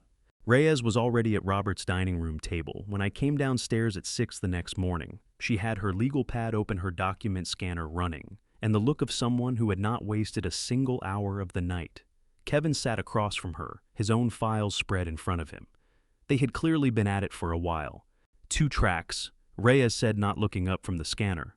"We run them simultaneously. My track is criminal federal charges under the wire fraud statute, money laundering, bribery of a public official.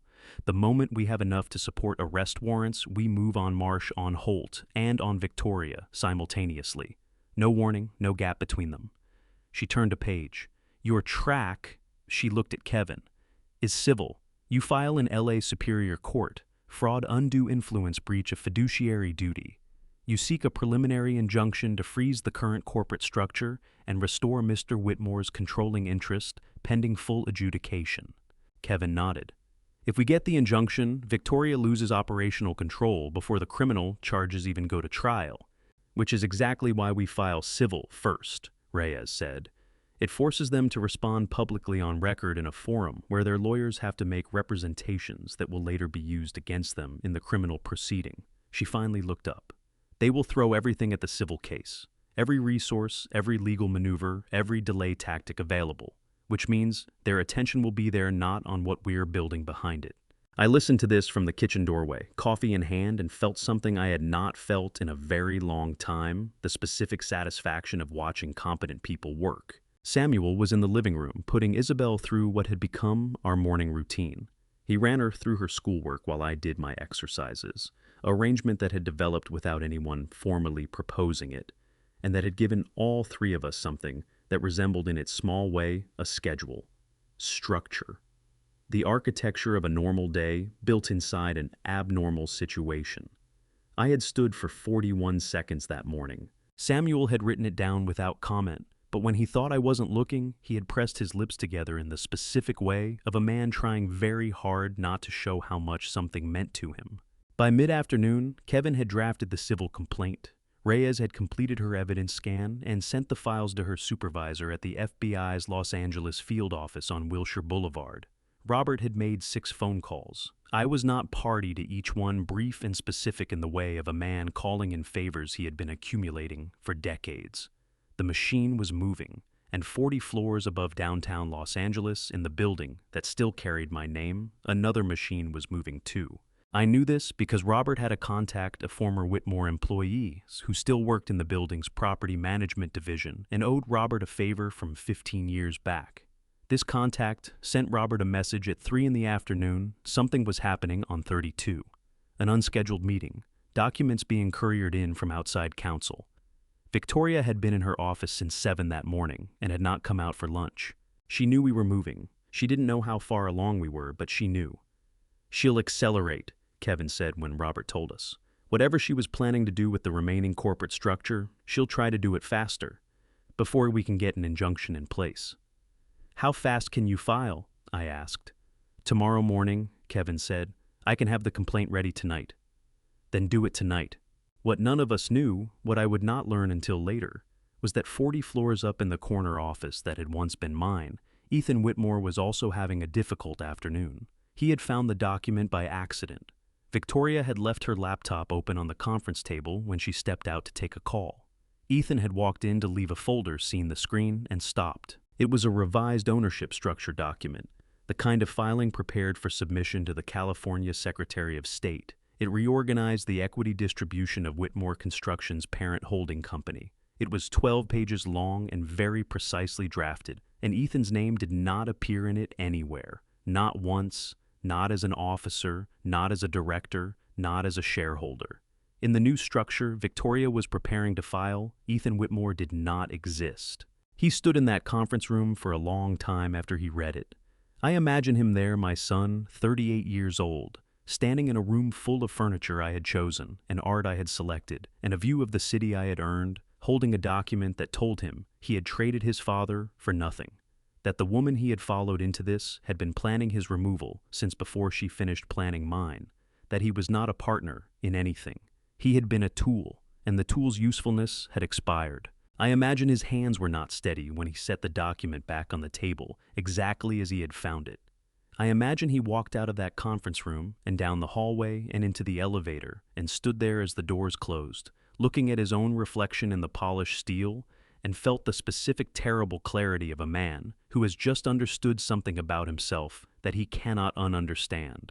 I imagine all of this because I was not there, but I know my son. And I know what that kind of moment does to a person. I know because I had one of my own 3 years ago, sitting in a hospital bed while a doctor told me I might not walk again. And in the room with me were my son and a woman I trusted, and neither of them said, "Wait, something is wrong here, let's ask more questions." Neither of them said that. I had wondered for 3 years why. That evening at Robert's kitchen table, I looked at the civil complaint Kevin had printed out, 43 pages, precise and devastating, the legal equivalent of everything we had spent 3 weeks building, and I thought about Ethan standing in that conference room reading a document that erased him. And I thought, he is going to call. I didn't know when. I didn't know if he would have the courage to follow through. But I had known my son for 38 years, and underneath everything that Victoria had built on top of him, underneath the compliance and the silence and the choices he had made, that I could not excuse, but was beginning slowly and painfully to understand, underneath all of that was still the 15-year-old boy I had taken to his first job site. The boy who had looked at a building going up from the ground and said, "Dad, how do people know where to start?" And I had told him, "You find the foundation. Everything else follows from there." He was going to find his way back to the foundation. I just had to be there when he did. I was not in that office on the 32nd floor, but Robert's contact was in the building, and what he sent us that evening, a brief, careful message written in the clipped language of someone who understood that what he was doing carried risk, told us enough. Ethan had gone back to Victoria's office at 4:30 in the afternoon. He had knocked. I have spent 38 years knowing my son, and I know what it cost him to knock on that door.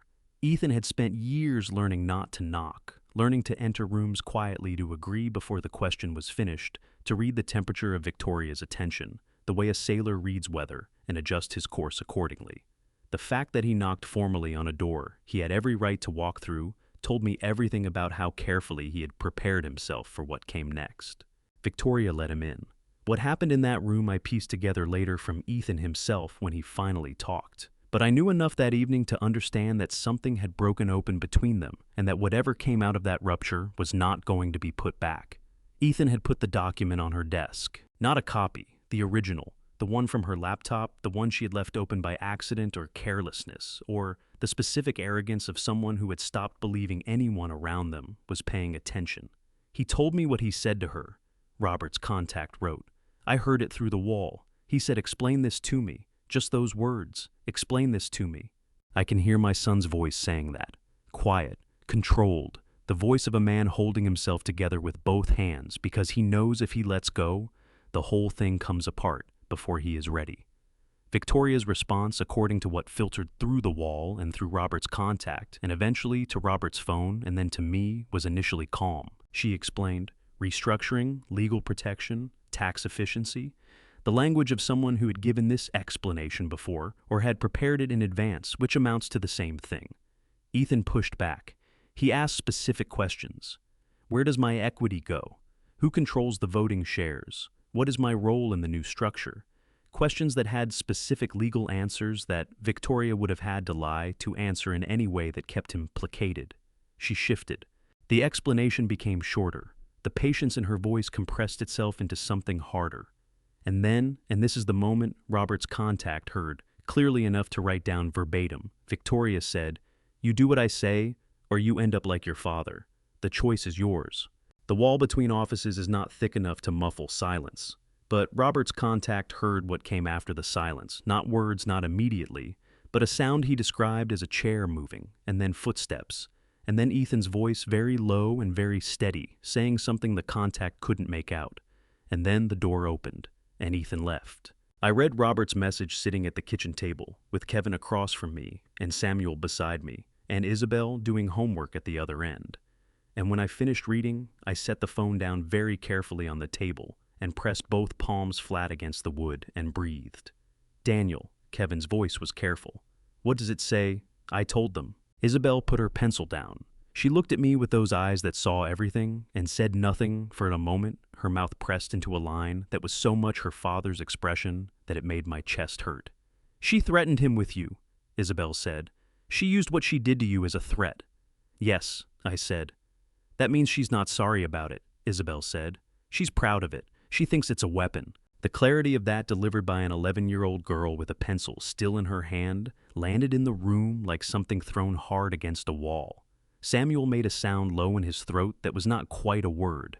Kevin picked up his pen and wrote something on his legal pad and underlined it twice. I looked at my phone on the table. The screen had gone dark. I looked at it for a long moment, thinking about my son walking out of that office and down the hallway and into the elevator and standing there in the polished steel doors, and I thought about what it feels like to hear the truth about someone you loved clearly and completely for the first time. It feels like falling. And then, if you are lucky, it feels like landing. My phone lit up. Unknown number, but I knew the way you know certain things, not from evidence but from 40 years of loving someone imperfectly and being loved back the same way I knew before I touched the screen. I picked it up. "Dad!" Ethan's voice came through the line, raw and unsteady, scraped down to something that had not been exposed to air in a very long time. "Dad, I don't know how to—" His breath caught. "I found something today, and I don't know what to do with it. I don't know who else to call." My eyes burned. My throat locked up completely.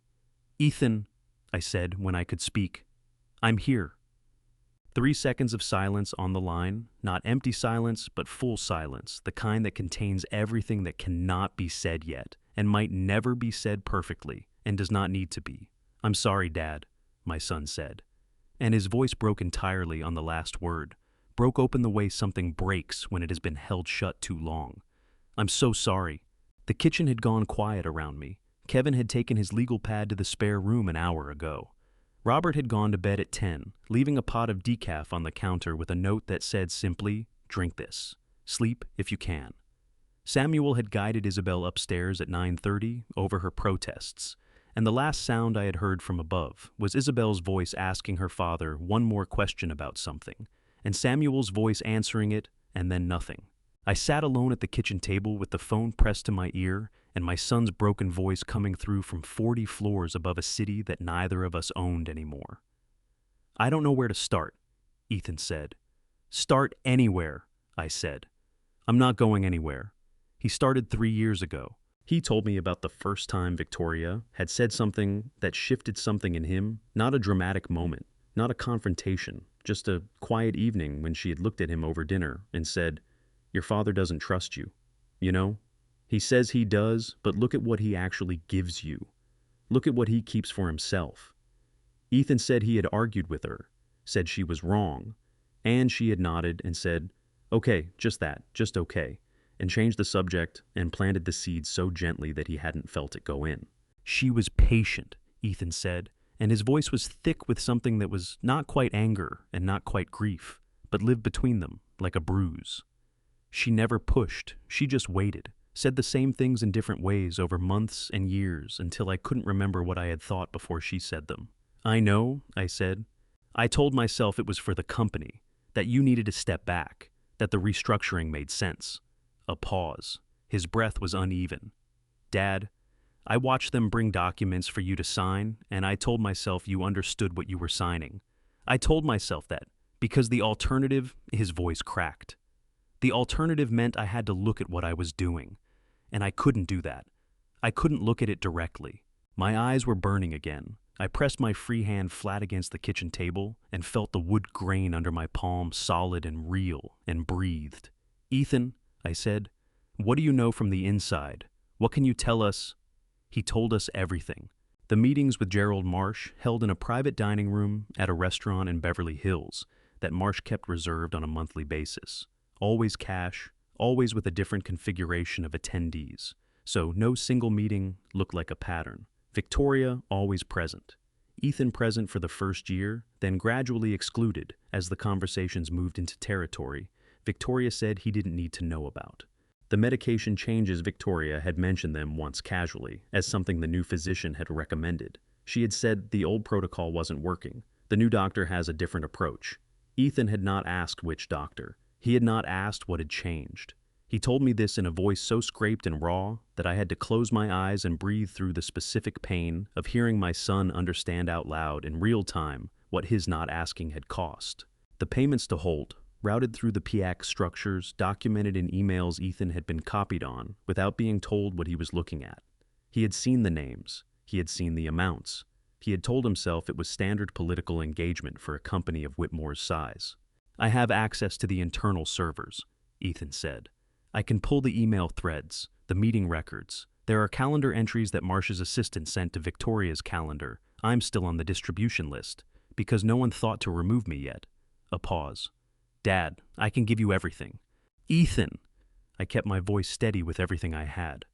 "There is a federal agent named Diana Reyes. She has been building a case against Marsh Capital for 14 months. If you cooperate fully with her investigation, everything you know, everything you can access, she can arrange a cooperation agreement. You provide testimony and evidence in exchange for consideration on any charges related to your involvement. Silence on the line, real silence this time. The silence of a man standing at the edge of something irreversible and understanding exactly what stepping off it means. "I'll lose everything," Ethan said quietly. "Whatever is left." "You've already lost it," I said, not cruelly, just truthfully, the way you say true things to someone you love when the kindest thing you can give them is clarity. Victoria's document made sure of that. The question now is what you do with what's left of yourself. Another silence, shorter. "Okay," Ethan said. "Okay, set up the meeting with Reyes." His voice had changed, still raw, still broken at the edges, but something had come into it that had not been there before, something that sounded faintly and tentatively like the beginning of a decision. "Dad, I know, son. I'm so sorry. I know that doesn't—" "Ethan!" I stopped him. Not because I didn't want to hear it, but because I knew if he kept going, he would spend the next hour trying to make the apology large enough to cover what had happened, and no apology is ever that large. And that is not what apologies are for. "Call me tomorrow morning, we'll set everything up." "Okay." A breath. "Okay." The line went quiet. I sat at the table for a long time, after phone face down, both hands flat on the wood. Then I pushed my chair back. I stood up. Not with the careful preparation of a therapy session, not with Samuel watching, and Isabel counting seconds. Just stood up alone in a dark kitchen in Pasadena at 11:47 at night because my body had something to say, and I was finally in a position to let it say it. I walked to the window, 7 steps, slow uneven one hand trailing along the counter for the first 4, and then lifting away for the last 3. I stood at the kitchen window and looked out at the San Gabriel Mountains dark against the darker sky, and I thought about my son's voice breaking on the word sorry.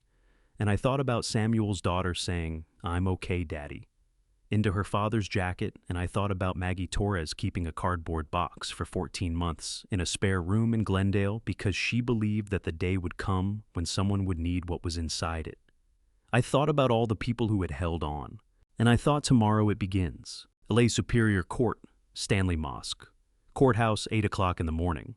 I had been inside this building before depositions contract disputes, the ordinary friction of running a large construction company in a litigious city. I knew the marble floors and the fluorescent corridors and the particular smell of institutional air conditioning that no amount of renovation ever fully eliminates. I had always entered through the main doors on First Street with a lawyer at my side and the comfortable confidence of a man who had done nothing wrong and had the resources to prove it. This morning, I entered in a wheelchair, pushing through the accessible entrance on the side of the building, with Kevin Yates walking beside me, carrying a litigation bag that contained 43 pages of civil complaint and 4 inches of supporting documentation. Robert walked on my other side. Isabel had wanted to come. Samuel had said no, firmly and without negotiation, and Isabel had accepted this with a compressed expression of someone who disagreed completely but understood the argument. She had pressed something into my hand as I left a folded piece of notebook paper. I had put it in my jacket pocket without opening it. The courtroom was Department 47, 3rd floor, Honorable Patricia Harmon presiding. Judge Harmon was 61 years old, sharp-featured and compact, with reading glasses on a chain around her neck and the particular stillness of someone who had spent 30 years listening to people tell her their versions of the truth and had developed a very precise instrument for measuring the distance between a version and the thing itself. She entered at 8:59, and the room stood, and she sat and looked at the parties with the level attention of someone who had already read the briefs and had formed no conclusions, and would not until the evidence required her to. Victoria sat at the defense table in a navy suit, her posture perfect, her hands folded on the table in front of her. She had not looked at me when I entered. She looked at the judge, at her attorney, at the middle distance between herself and the front of the room, anywhere that was not the direction of the man she had put in a wheelchair and then taken everything from. Her attorney was Harrison Webb. I had expected someone formidable, and Webb was precisely that 60 years old. Silver-haired with the measured confidence of a man who had tried 112 jury trials in California and won 89 of them. He wore a suit that cost more than most people's monthly rent and carried himself with the specific ease of someone who had been the most important person in most rooms he had entered for the last 30 years. Kevin was 45, and his suit had a small repair on the left cuff that he had sewn himself. He stood at our table and looked neither intimidated nor particularly concerned, which told me everything I needed to know about Kevin Yates. The hearing opened. Kevin presented our case with the focused precision of a man who had been waiting 18 months for this moment and was not going to waste a syllable of it. The restructuring documents drafted to transfer control under conditions of fraud and undue influence. The biased removal of independent legal counsel. The financial diversions documented in Maggie's files. The falsified corporate board minutes. The preliminary injunction request to freeze the current structure and restore controlling interest to Daniel Whitmore pending full adjudication. Judge Harmon listened. She made notes. She asked 2 clarifying questions, both precise and both revealing that she had read the brief with genuine attention. Then Webb stood up. He was very good. I had known he would be very good, and he was better than that. He began with Samuel. The medical records, the California Medical Board, proceedings, the documented history of professional misconduct. He laid it out with the calm efficiency of a man defusing a bomb strand by strand, until what remained was the argument that our primary expert witness was a man whose professional judgment had been formally found wanting by the state licensing authority, and whose testimony should therefore be weighted accordingly. Then he turned to me. Mr. Whitmore. Webb said, his voice carrying the particular gentleness of someone about to say something devastating, has been through an extraordinarily difficult period, a serious injury, a prolonged recovery, the stress of a major corporate transition. He paused.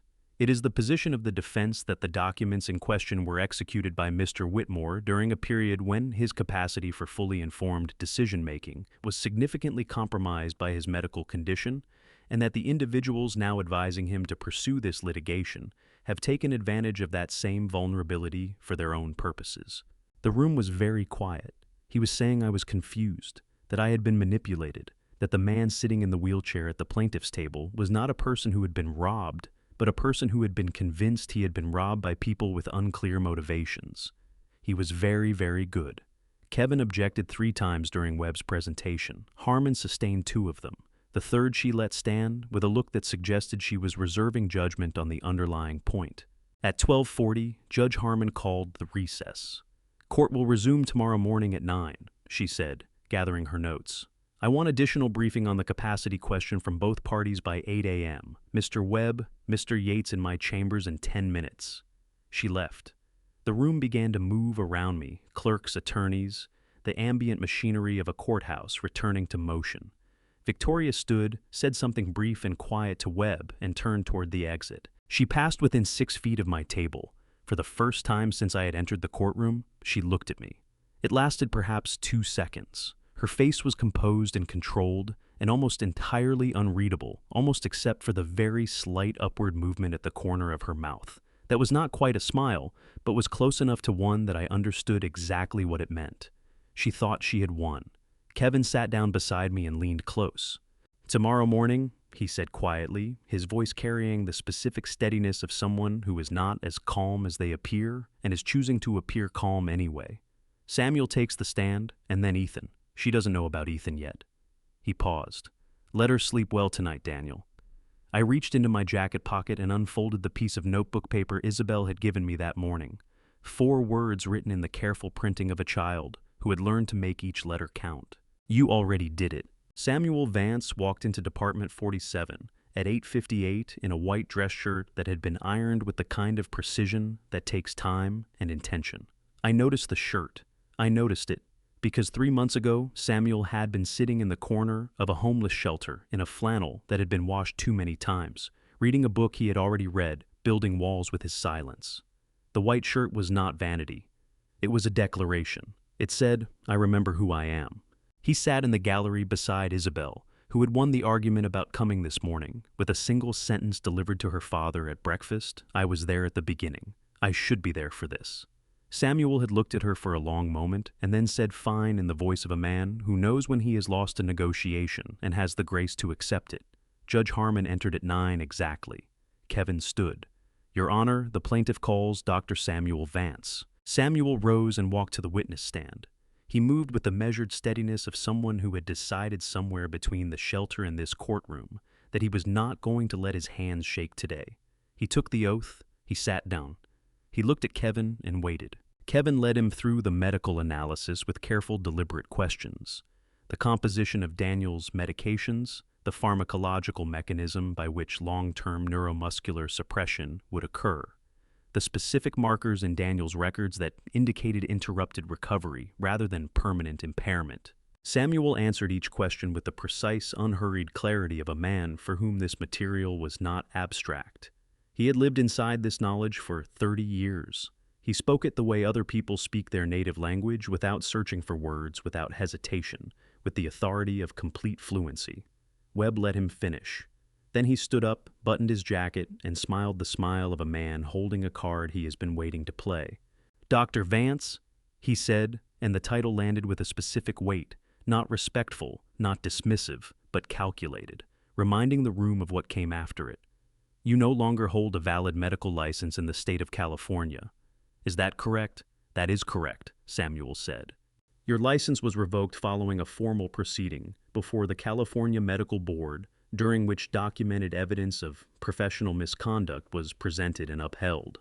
Webb paused. "Would you say that the medical board's process was thorough?"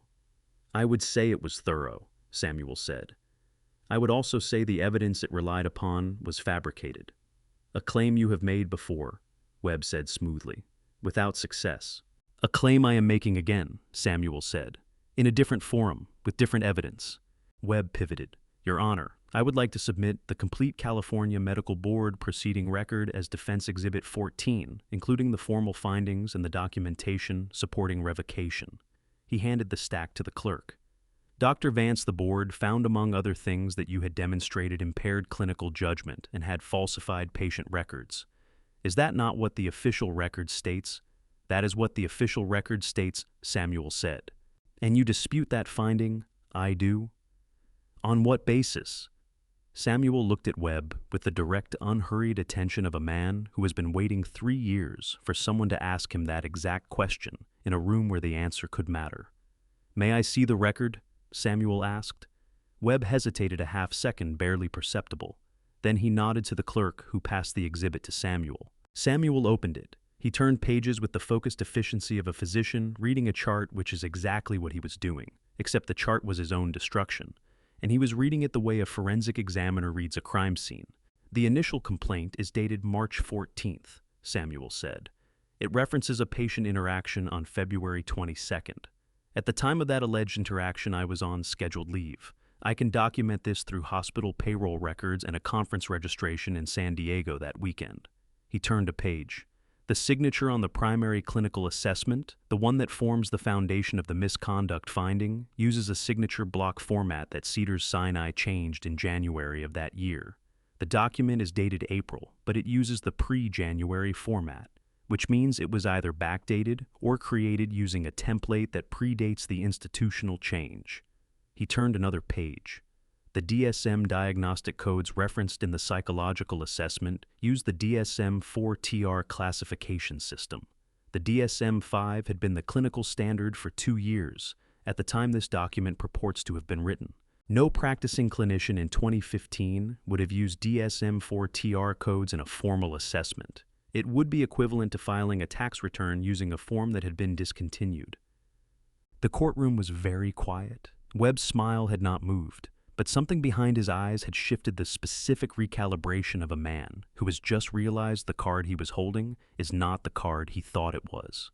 But furthermore, Samuel continued, his voice still level, still unhurried. The prescribing records cited as evidence of inappropriate prescribing behavior reference a patient file number that, according to Cedars-Sinai's own numbering protocol at the time, would have been assigned to a patient admitted in a completely different department. The file number and the department designation are internally inconsistent. He closed the record and set it on the railing in front of him. This document was constructed by someone with detailed knowledge of medical record formats and institutional procedures. It was constructed very well, but it was not constructed by someone with direct access to the actual records from that period, because those records contain internal markers, timestamps, revision histories, departmental routing codes that are very difficult to replicate without access to the original system. He looked at Webb. I know this because I spent 8 months trying to prove exactly this, and was told the evidence was insufficient. The difference between then and now is that I now know who built the document and why, and I can demonstrate the connection between the person who built it and the case before this court. Webb said, objection, speculation. Sustained as to the last statement, Harmon said. The witness will confine his testimony to what he can directly substantiate. She paused. However, the technical analysis of the document's internal inconsistencies is admitted. She looked at Webb over her reading glasses with an expression that was entirely neutral and somehow conveyed a great deal. Counselor, do you wish to continue your cross-examination? Webb looked at his notes. For the first time since I had watched him work, he took slightly longer than he needed to before he answered. No further questions at this time, Your Honor. Harmon made a note. I want both counsel in my chambers in 10 minutes. She looked at the clock. Court is in recess. From the gallery I heard Isabel exhale a long, slow breath that she had apparently been holding for some time. Samuel stepped down from the witness stand. He walked back to the gallery, sat down beside his daughter, and she took his hand and pressed it hard between both of hers. And he looked straight ahead at the front of the courtroom, and his jaw was working in the way of someone holding on to the last shred of composure with everything they have. At the defense table, Victoria had stopped looking at the middle distance. She was looking at her hands. Her fingers, perfectly manicured, perfectly still, were pressed flat against the table in front of her, and I watched the tendons in the back of her right hand stand up as she pushed down harder, and I understood that the stillness was not calm. It was control, and control, I had learned, is what you reach for when calm is no longer available. Before I reveal what happened next, the moment that changed everything, the moment none of them saw coming, I want to hear from you. Comment the word ready below if you have been with me this whole time. I read every single one, and right now I need to know who is still in this room with me. A reminder, this story contains fictional elements created for entertainment and meaningful reflection. Not every detail reflects reality exactly. If you feel this is not the right content for you, you are always free to choose something else. No hard feelings. Harmon returned from chambers at 9:47. Her face gave nothing away. 30 years on the bench had made it a professional instrument, carefully calibrated to reveal only what she chose to reveal. But she sat down with a particular deliberateness, arranged her notes with more precision than the task required, and looked at the parties with eyes that had been recalibrated by whatever had happened in the room behind her. "Court is back in session," she said. "Mr. Yates, you indicated you had additional witnesses." Kevin stood. "Yes, Your Honor. The plaintiff calls Ethan Whitmore." The room went very still, not the ordinary stillness of a courtroom settling into attention. A different kind of stillness, the kind produced when something unexpected enters a space, and the people in it haven't yet decided how to respond. Victoria turned her head toward the door. Ethan walked in, wearing a dark gray suit that I had not seen before, and would later learn he had bought that morning, because he had decided that whatever he was walking into, he was going to walk into it looking like himself. Not the self that Victoria had built, but the one that existed before she started building. He did not look at her. He walked to the witness stand, took the oath in a voice that was steady, because he had decided it was going to be steady, and sat down. Victoria's attorney was on his feet immediately. "Objection, Your Honor. This witness was not disclosed in the plaintiff's pretrial submissions." "The witness became available after pretrial submissions were filed," Kevin said. "His testimony is directly responsive to the capacity and fraud issues raised by defense counsel this morning." Harmon looked at Webb. "I'll allow it. You'll have full opportunity for cross-examination." She looked at Ethan. "Mr. Whitmore, you are under oath. Do you understand the nature of that obligation?" "Yes, Your Honor," Ethan said. Kevin began. He was careful and methodical building, from the outside in Ethan's role at Whitmore Construction. His relationship with Victoria, the timeline of the corporate restructuring. Ethan answered each question directly, without embellishment, without the hedging language of someone trying to manage how they are perceived. He had made a decision in that conference room 2 days ago when he found the document with his name removed, and the decision had simplified everything. Then Kevin asked about Gerald Marsh. Ethan described the Beverly Hills meetings with the specificity of someone who had attended them and paid attention and had spent the intervening days organizing everything he remembered into the clearest possible sequence.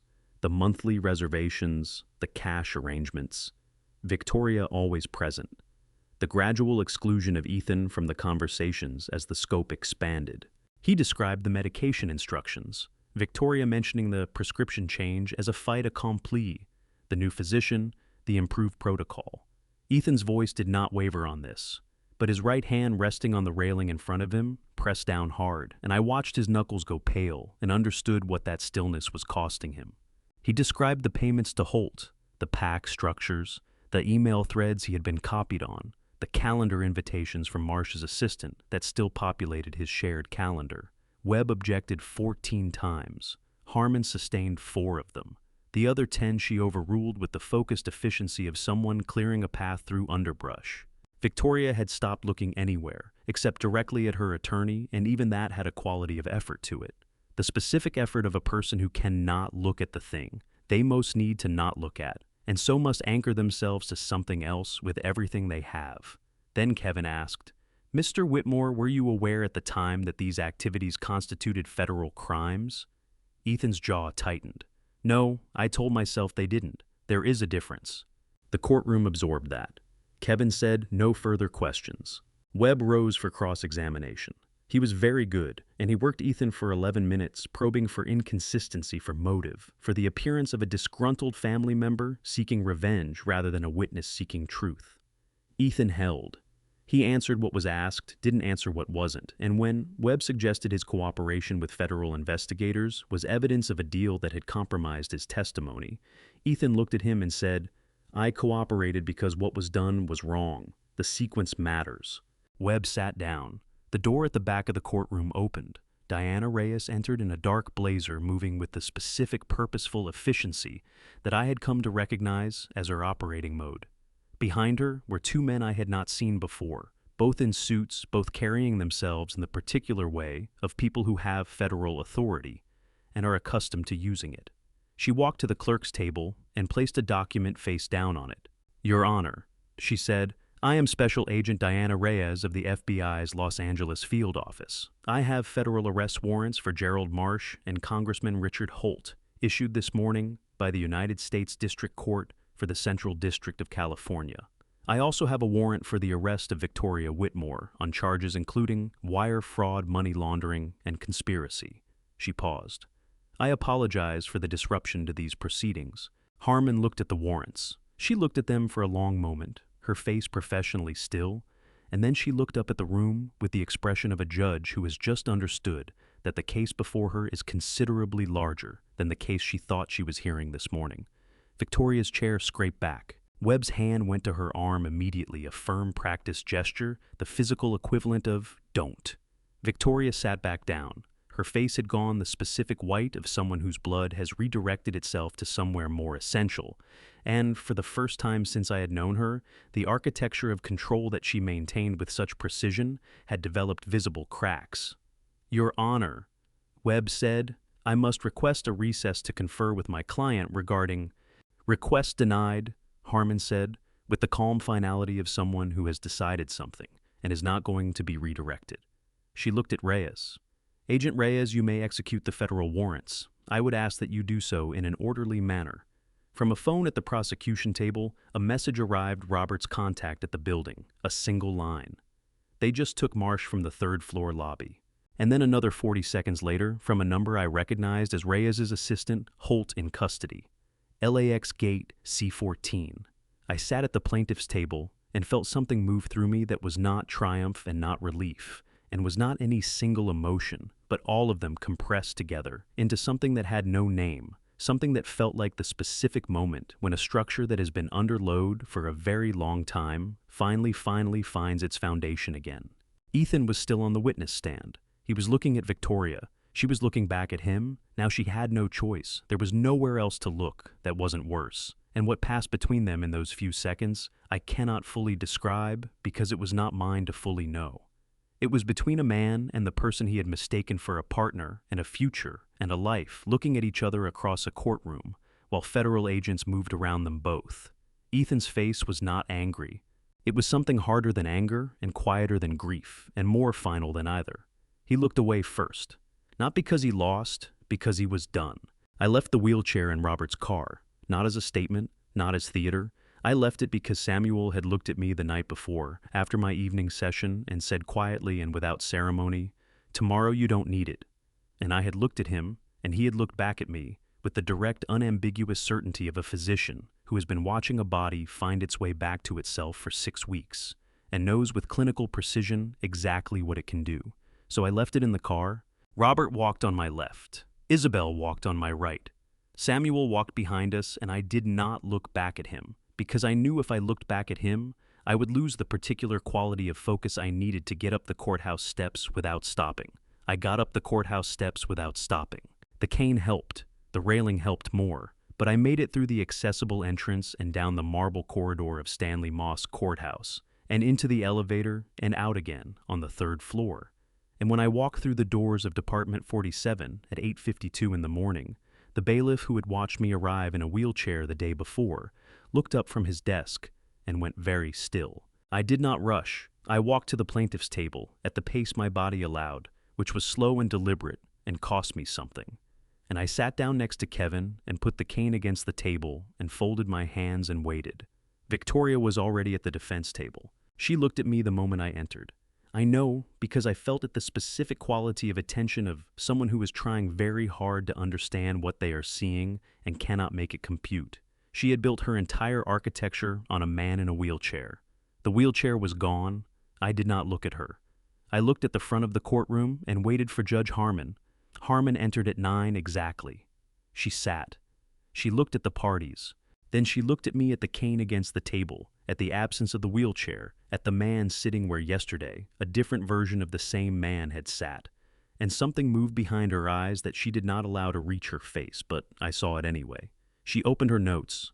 This court has reviewed the supplemental briefings submitted by both parties, she said, and has considered the testimony presented yesterday, including the technical medical analysis provided by Dr. Samuel Vance and the direct testimony of Ethan Whitmore. She paused. The court finds that the restructuring documents executed by Daniel Whitmore over the period in question were obtained under conditions constituting fraud and undue influence as defined under California Civil Code, sections 1572 and 1575. The documents are void. Another pause. The court further finds sufficient grounds to issue a preliminary injunction freezing the current corporate structure of Whitmore Construction and its parent entities and restoring controlling interest to Daniel Whitmore pending full adjudication of all remaining claims. She set down her pen. "Mr. Whitmore," she said, looking directly at me, "the court apologizes for the role this proceeding almost played in compounding an injustice. Justice delayed is not justice served, but it is at least justice. I hope it is enough." I said, "It's a start, Your Honor." Something that might have been the very beginning of a smile crossed Judge Harmon's face. Then it was gone, and she was a judge again, and she was moving to the next matter. We had one more stop to make. The elevator at Whitmore Construction's headquarters opened on the 32nd floor at 11:15 in the morning. Robert stepped out first, then Samuel, then Isabel, who had been told she was staying in the lobby, and had looked at me with an expression so reminiscent of every argument I had ever lost to a determined person that I had said, "Fine, come up," before she finished making her case.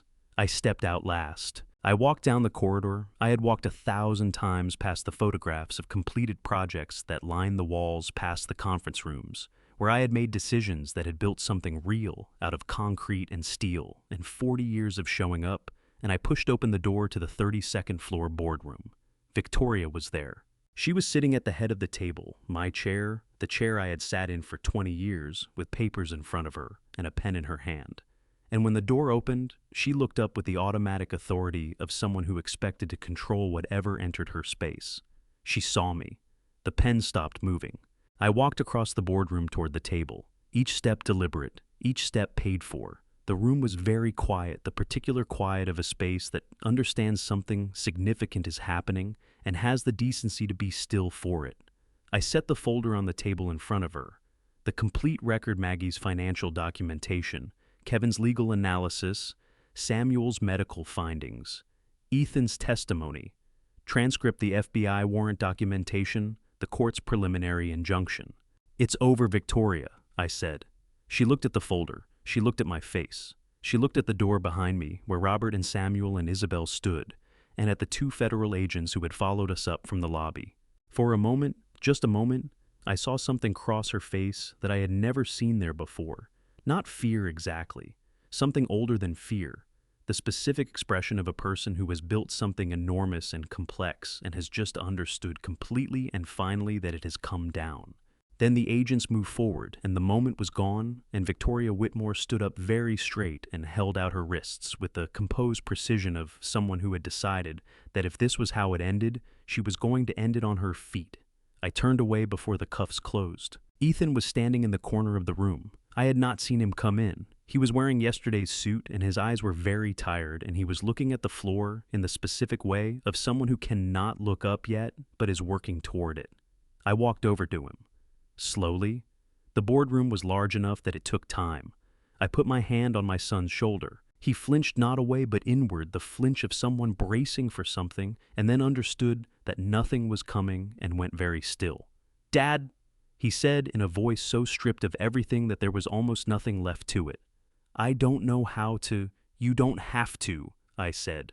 "Not today." He put his hand over mine on his shoulder and pressed down, and his shoulders dropped with the full weight of 3 years, releasing all at once. And he made a sound low in his chest that was not crying, but was the thing that comes just before crying, when a person has been holding on for so long that letting go feels like falling, and the only thing stopping them from falling is someone else's hand. "I've got you," I said. "I've got you, son." We stood at the window together. The window I had stood at 1,000 times, looking out at the city I had helped build.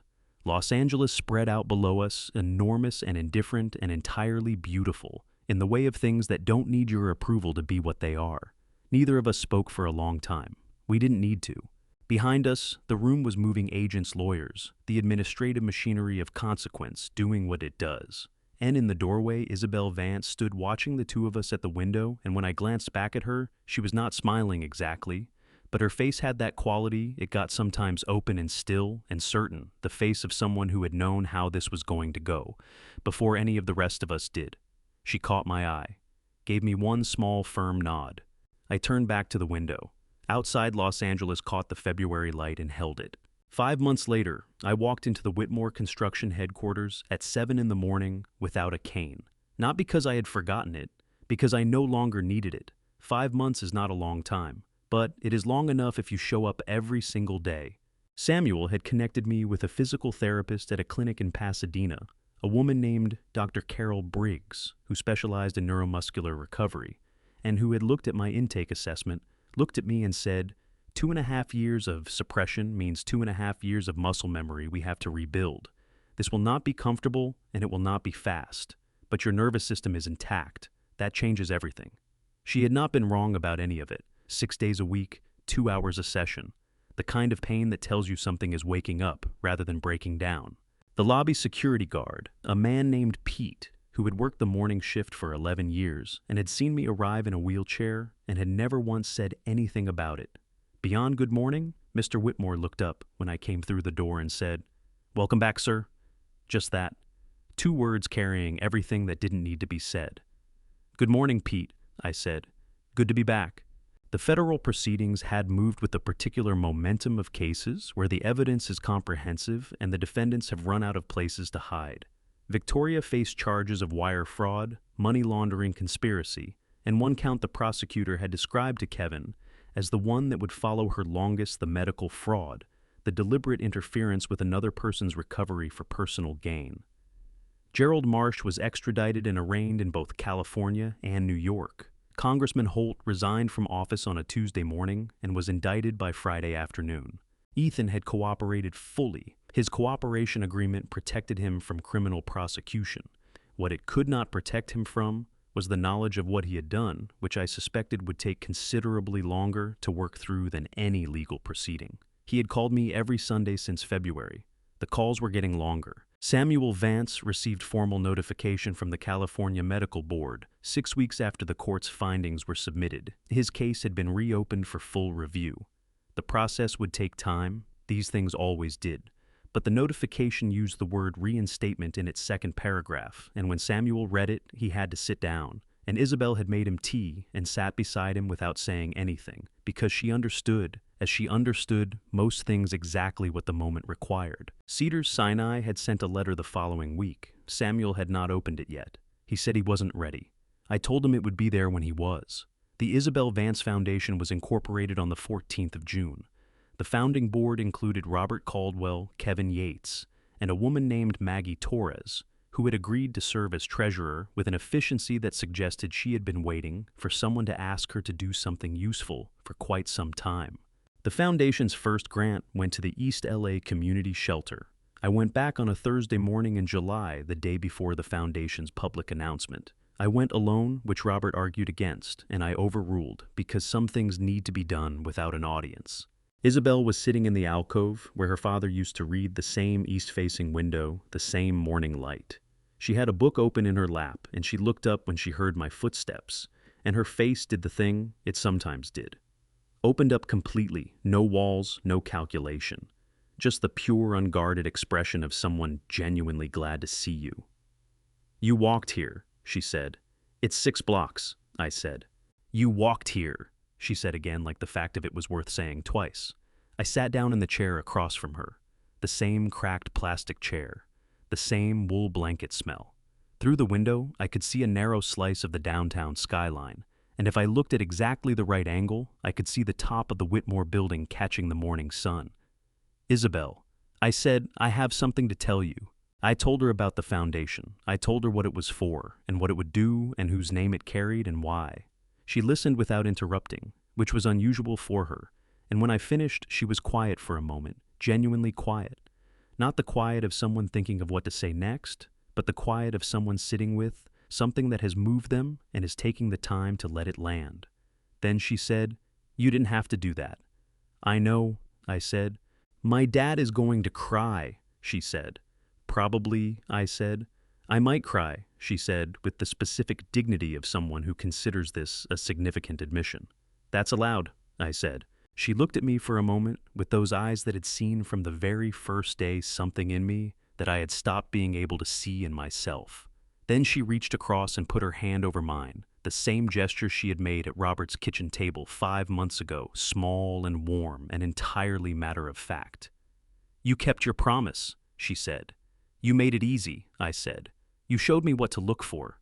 She shook her head slowly with the patience of someone correcting a misconception they have encountered before. "I just noticed," she said. "You did the rest." Outside, Los Angeles was waking up the sounds of it rising and falling in the particular rhythm of a city that does not stop for anyone's story, that moves on before the ending is finished, that holds 10,000 lives in motion simultaneously, without asking any of them for permission. But in this alcove in this light, I sat with a child who had looked at a broken man and seen something worth saving, and I thought, this is what cannot be stolen, not the building, not the company, not the name on the glass 40 stories up. This, the moment when someone sees you clearly and what they see does not diminish you. That is the thing that belongs to you completely forever, regardless of what anyone else decides to take. I built a company with my bare hands over 40 years. I thought that was enough to protect everything I loved. I was wrong, and this family story proved it in the hardest way possible. Here is what I know. Now, the people closest to you are not always the safest ones. A family betrayal doesn't arrive announced. It arrives slowly through paperwork you trusted, through rooms you weren't in, through decisions made in your name without your knowledge. Don't be like me. Watch who controls your health, your information, and your access to truth. Those three things once surrendered are very hard to reclaim. I lost everything, and I was found not by power or money, but by an 11-year-old girl who simply paid attention. That is not coincidence. I believe God places the right people in front of us exactly when we need them most.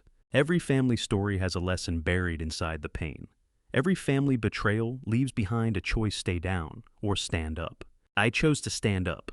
What would you choose? If this story reached you, drop a comment. I read everyone. Share it with someone who needs it. And subscribe so you never miss what comes next. Thank you from the bottom of my heart for watching until the very end. Please note, upcoming stories contain fictional elements created purely for reflection and education. If this content is not right for you, that is completely valid. Step away and find what serves you best.